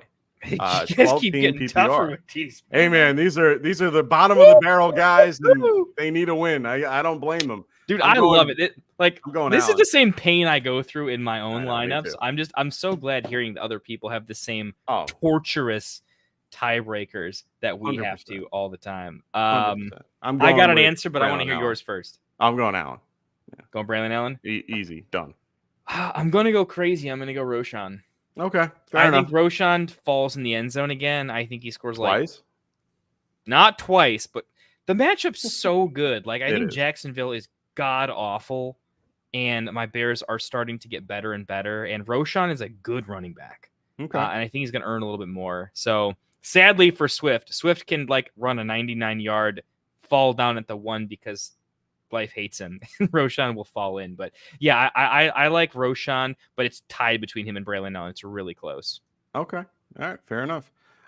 So we got another 11 minutes left. So we're going to run through these as quick as we can to get to all your questions. Please don't worry. Just be ready to go right on. We're going to just hand you right off to Rasta and Phil when we're done. So don't worry. They will catch on for the next one. We got Nino Pina. What's up, brother? He goes, you guys think starting Tolbert over Pickens at flex is crazy? This week, yes. Yeah. Pickens finally has a good matchup. I agree. Tolbert can outscore him. You got to go with Pickens. Yeah, I'm going to go Pickens here as well. I drafted Jalen Daniels in my 12-team home league. Good for you. I got irritated. They handed off near the goal line. Let him run. Oh, of course. We were talking about that before. I don't know why that's amen to that, bro. So he so we got Sharon Mann. What's going on, man? He goes Tank Bigsby, Travis Etienne, and Austin Eckler. Who should I leave out? Bigsby it is. Jelly of the month. What's up, man? Half PPR wide receiver 5-6 are Waddle and Wicks. Drop one to stash Juju on bench. If you can afford it, drop Wicks for Juju. Yes. Yes, I would do that as well. I have both in one league. I like Juju everywhere. If you should be grabbing Juju as much as possible. I think he's going to take over the Rice Elite upside, like real huge. stuff. Yeah. Yeah, for sure. Chris goes flex Watson, Laporta, Tolbert, or Javonte Williams. Laporta, 52.5 over under. You can't beat that. That's a massive over under. Okay. Like if you're ever going to start Laporta, it's got to be here. Yeah. I'm going to Javonte is the safe play, but I'm going Laporta. Yeah, I'm starting. I have a league where I have in Laporta PPR. and I should McBride. call it in PPR. Yeah, I was going to say I have Laporta and McBride in one league, and I'm starting McBride this week. But I could probably play both if I really wanted to. Steven Grice, he goes, looking to activate AJ Brown off of my IR spot, full PPR, leaning towards either Atwell, McConkey, or Trey Tucker. Who are you dropping? Yeah, Atwell. Yeah, I'm going Atwell too. Total dust. Cooper Kupp's coming back week 7 or 8. Yeah. Atwell's time is basically done. Yeah, completely agree. Downs if AR plays or Watson. Downs. I'm going Watson's Downs. fully healthy, can barely get 3 targets a game. I don't like Christian Christian Watson. Yeah, Christian Watson's not high on my list anywhere. Scotty Duhati, what's going on, man? He goes half PPR, DJ Moore or Chris Godwin. This is a great question. DJ Moore, not close. Okay. I'm going to have to kind of agree a little bit. Saints are a little bit better. Jags just can't get anything done on defense this year. So, yeah. You're going to feature your number 1 wide receiver when you're over in Europe. Godwin could be smoking cigars by the end of the first quarter. I don't think that game's super close. Yeah. So if AR plays again, do I switch Downs for Tolbert in wide receiver 3? Do you want Tolbert or Downs? I like Tolbert. Yeah, I'm going to go Tolbert. Jason goes Bucky Irving or Chuba Hubbard. Finally, I disagree with Bucky. I'm on Chuba on this side. Yeah, I might lean. Chuba has passing game involvement. Bucky doesn't. That's big for me. Yeah, I agree with that too. Atlanta is 6th best against the running back, so I'm a little bit nervous about it, but I will take Chuba Hubbard in this matchup.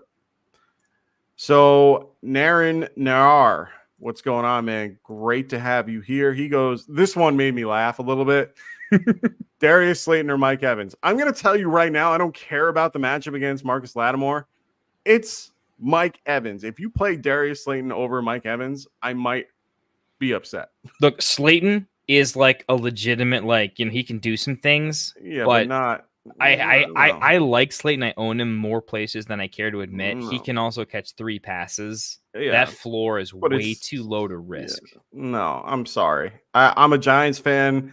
I don't even root for Darius Slayton. Like I think it should be Jalen, Hyatt playing. Ask in there, yourself if both of them get 2 targets each, who do you start? Mike Evans. And those 2 targets are in the end zone. So their targets are valuable for one and less valuable for the other. Yeah. So Joe Ortiz goes Dobbins or Mixon. I'm going Dobbins. Yeah. Without really thinking about that one. That's, easy. So Touche 22. Otuk. What's up? He goes Jameson Williams or Darrell Mooney. You take this one first. See, you want to know something funny? I saw this one come in the chat before, and I was intrigued. I think if this is full PPR, I'm definitely going to lean Darnell Mooney. If this is half point, I'm going to lean a little bit more towards Williams, just because at that point receptions don't really matter, and the upside is higher on Williams. So that's how I'm going to put that. I'm going Jameson Williams because I think there's a better range of outcomes for all the elite upside. And I think Mooney will be good, but I don't think he's going to have some elite game. I like Mooney. I like Williams a touch better. It's very close, though. Yeah. Honestly, I would base this off of what my opponent's lineup looks like. Yeah. Yeah, if I'm the underdog, I'm probably going to go with Jameson Williams. If I'm leading by a lot, I'm going to go Darnell Mooney. We got 5 minutes left, so we're going to try to get through these as quickly as possible. I apologize in advance, but we are going to get through these. And then, of course, make sure you guys check out Phil and Rasta on the next show. They will get you guys all the way to the very end. I mean, they're going to be here all night. So Rams House 99 goes Dynasty full PPR 1.5 for tight end Superflex. Whew. Start 11, 12 team. I'm 3-7 lineup is Kyler, Caleb, Bijan, Justice Hill, Rome, Ladd, T. Hawk, McBride, Ayuk, Polk. I traded Bijan for Reed and JSN. Thoughts? Traded away Bijan. You're now short at Full PPR. running back. Yes. I like it. Now you're incredibly short at running back, and Justice Hill is your only running back, if I'm reading that correctly. Because he's 3-7, and I don't think he's looking to. Oh, if you're rebuilding, then I love it. Like, yeah. I think he's got a chance to come back and win some games, but in general, I just like that Reed plus JSN's arrow is way up, but it's even more up next year. Reed's arrow is already through the roof. When you take their combined values and their longevity and their combined points per game, I think you have a much better shot at having a league winner with Reed and JSN than having Bijan for another year in a league you're not going to win, not having those two assets and figuring it out. So I think you made a smart decision, an astute decision. Two guys on offenses that are ascending, going to be good for a long time, guaranteed roles, guaranteed talent. I think it's a good trade. I really do. And I think it was probably tough for you to make, but I personally agree. 2025 will be good for running backs. Try to get another first round pick and just draft two of the great running backs in that class. There will be a few. Okay. So Timbo Slice, Patreon talk. What's going on, Timbo? He goes, Pickens or Slayton, full PPR this week only. I like Pickens' matchup personally, even in PPR. Slayton can disappear out of nowhere. I've seen him do it plenty of times. He had a massive game last week, but don't forget Daniel Jones is throwing him the football. And Mike is a Giants fan and knows better that Daniel Jones can have an awful game out of absolutely nowhere for no reason. Yeah. It's a better matchup overall against the Bengals, but I do like Pickens a little bit more, and it's only by a little, and I don't like Pickens at all. So I'm going to go Pickens. Adam, what's going on, man? He goes, should I trade my Garrett Wilson, Amari Cooper, and Dobbins for Diggs and CMC? My team is Daniels, Dobbins, ETN, Hunt, Dowell, Bigsby. Wide receivers are Chase, Wilson, Amari, Kupp, Ladd, Pitts, Ingram. I wouldn't do it. It's full PPR. No? Well, you can get a better deal than that, is what I'm saying. Like, yo, yeah, 100%. CMC, I wouldn't go CMC. Oh, but he might not even play this. Like, the CMC owner is trying to bend you over a barrel because he's CMC. 100%. Yeah. Like, put it back on him and say, like, you want to own CMC and not have a shot in hell at winning the league? Keep him. Yeah. See what else you get.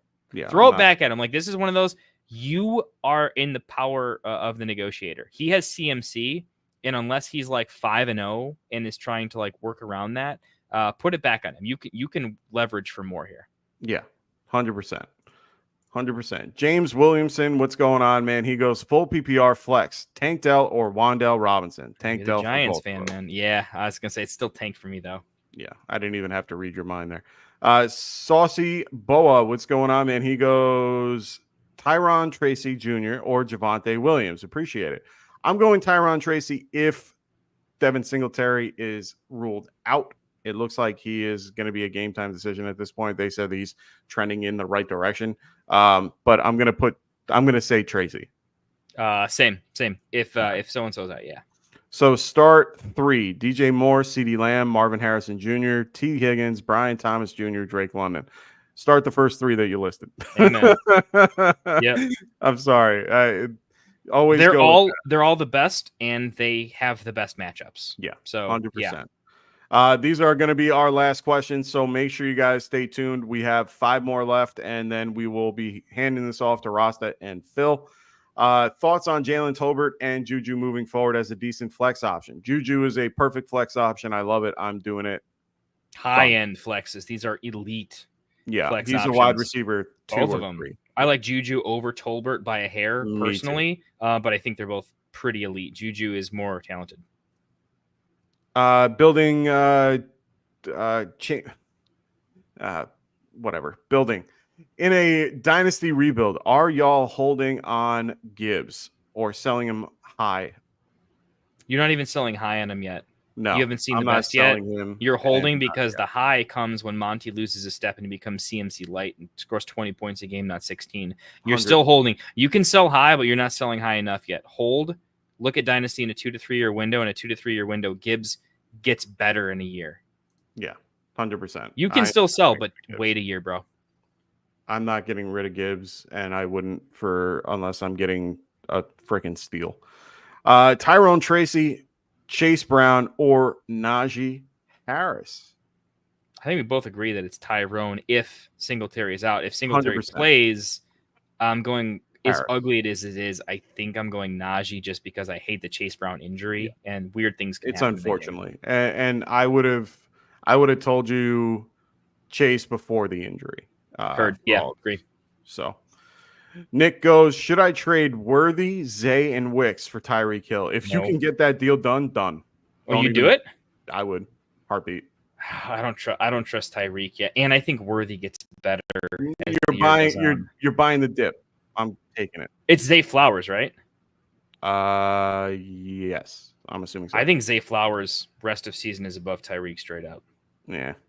I don't agree. I think Lamar Jackson's the number one quarterback, and they might not ever have a quarterback in Tampa. And I think Tyreek might demand a trade if they don't fix something.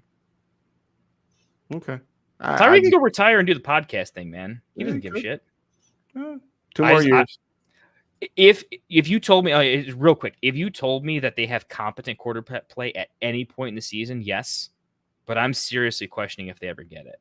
Understood. I'm not high on Worthy. Wicks is, whatever, and then Zay is the only good part. I of agree. Wicks shouldn't even be in the question. Yeah. I'm just high enough on Zay.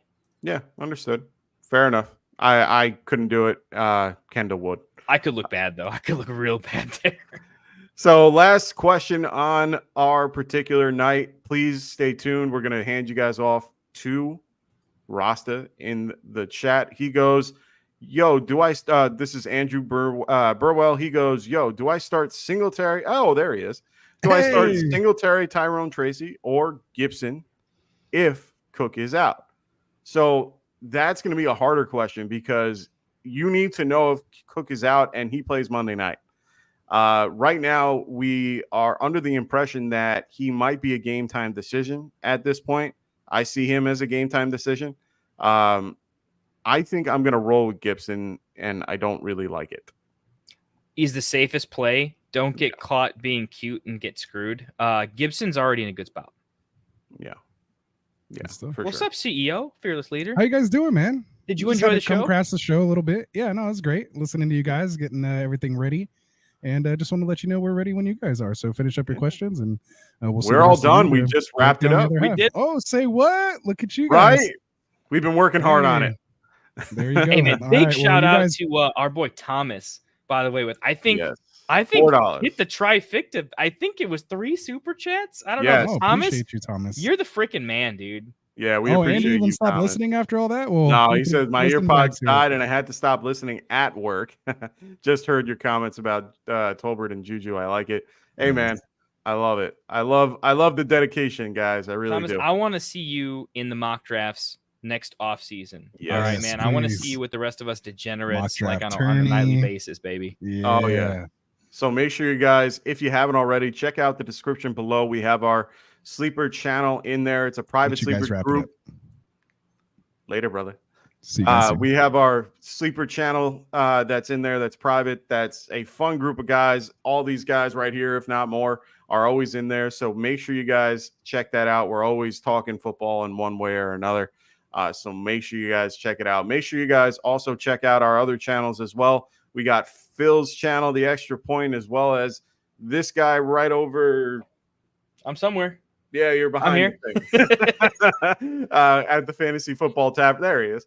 And then as well as with the Fantasy Tycoon himself. Make sure you guys check out all of our other shows. Make sure to support them, like and subscribe. Also, make sure you guys keep an ear out. We have another show in the works. So make sure you guys are just keeping those notifications on, and we will get you guys those shortly. Also, make sure you guys, like I said before, we were talking about Underdog Fantasy or Underdog.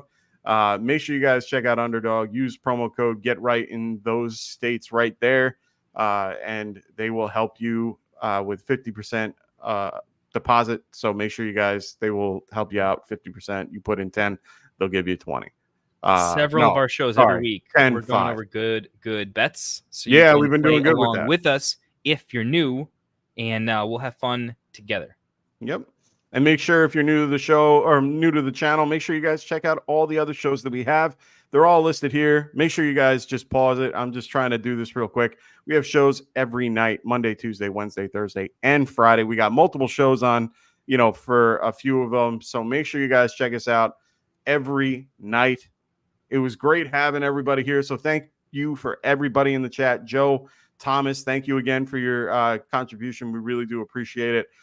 Thank you to everybody that listened. We really do appreciate you guys and hope to see you guys next week. I'll be back, hopefully, on Sunday morning, barring emergency. I am trying hard to get back in time to do this show. I know, I I have heard. committed to trying really. I think this is my 5th stream this week. I'm trying to make I like know, a I heard. 7-day thing here. I've been away for too long. I'm back in the streets. I want to do a Sunday show with you so bad. Hey, man, I'll be there. So make sure you guys check us out on Sunday morning at 11 o'clock. We'll break down actives and inactives and get you guys ready for those first 1 o'clock games and give you guys any of the breaking news that comes in or, making sure you guys are ready to go. So I will see you guys on Sunday. I'll answer Thomas because he's been very good. I'm talking with the Priest Hall owner, potentially my Debo for Hall. My lineup would be nice. Okay. I don't hate it. I like it. Yeah. I like it a lot. Go for it. Go for it. So for everybody here at Get Right Fantasy Network, great to have you guys. For Frank, Dustin, Tycoon, this guy over there. That guy over there. Phil, I'm used to being on the other side. So for me, it's always like this. And then for Phil, for Rasta, everybody, I hope everyone has a wonderful week 6. Can't wait. Wake up early, set those alarm clocks. Make sure you have those lineups filled out for that London game. So don't worry. Gibson, good luck to everybody. It's going to be a fun week. Grab another drink. We got 2 more hours with Rasta and Phil, baby. That's right. Go check out Rasta and Phil. We're going to hand you off right now. Have a wonderful night, everybody. Peace. Wanted to write fantasy is the play. Marking nothing, but I tune in every Friday. Strategies provide.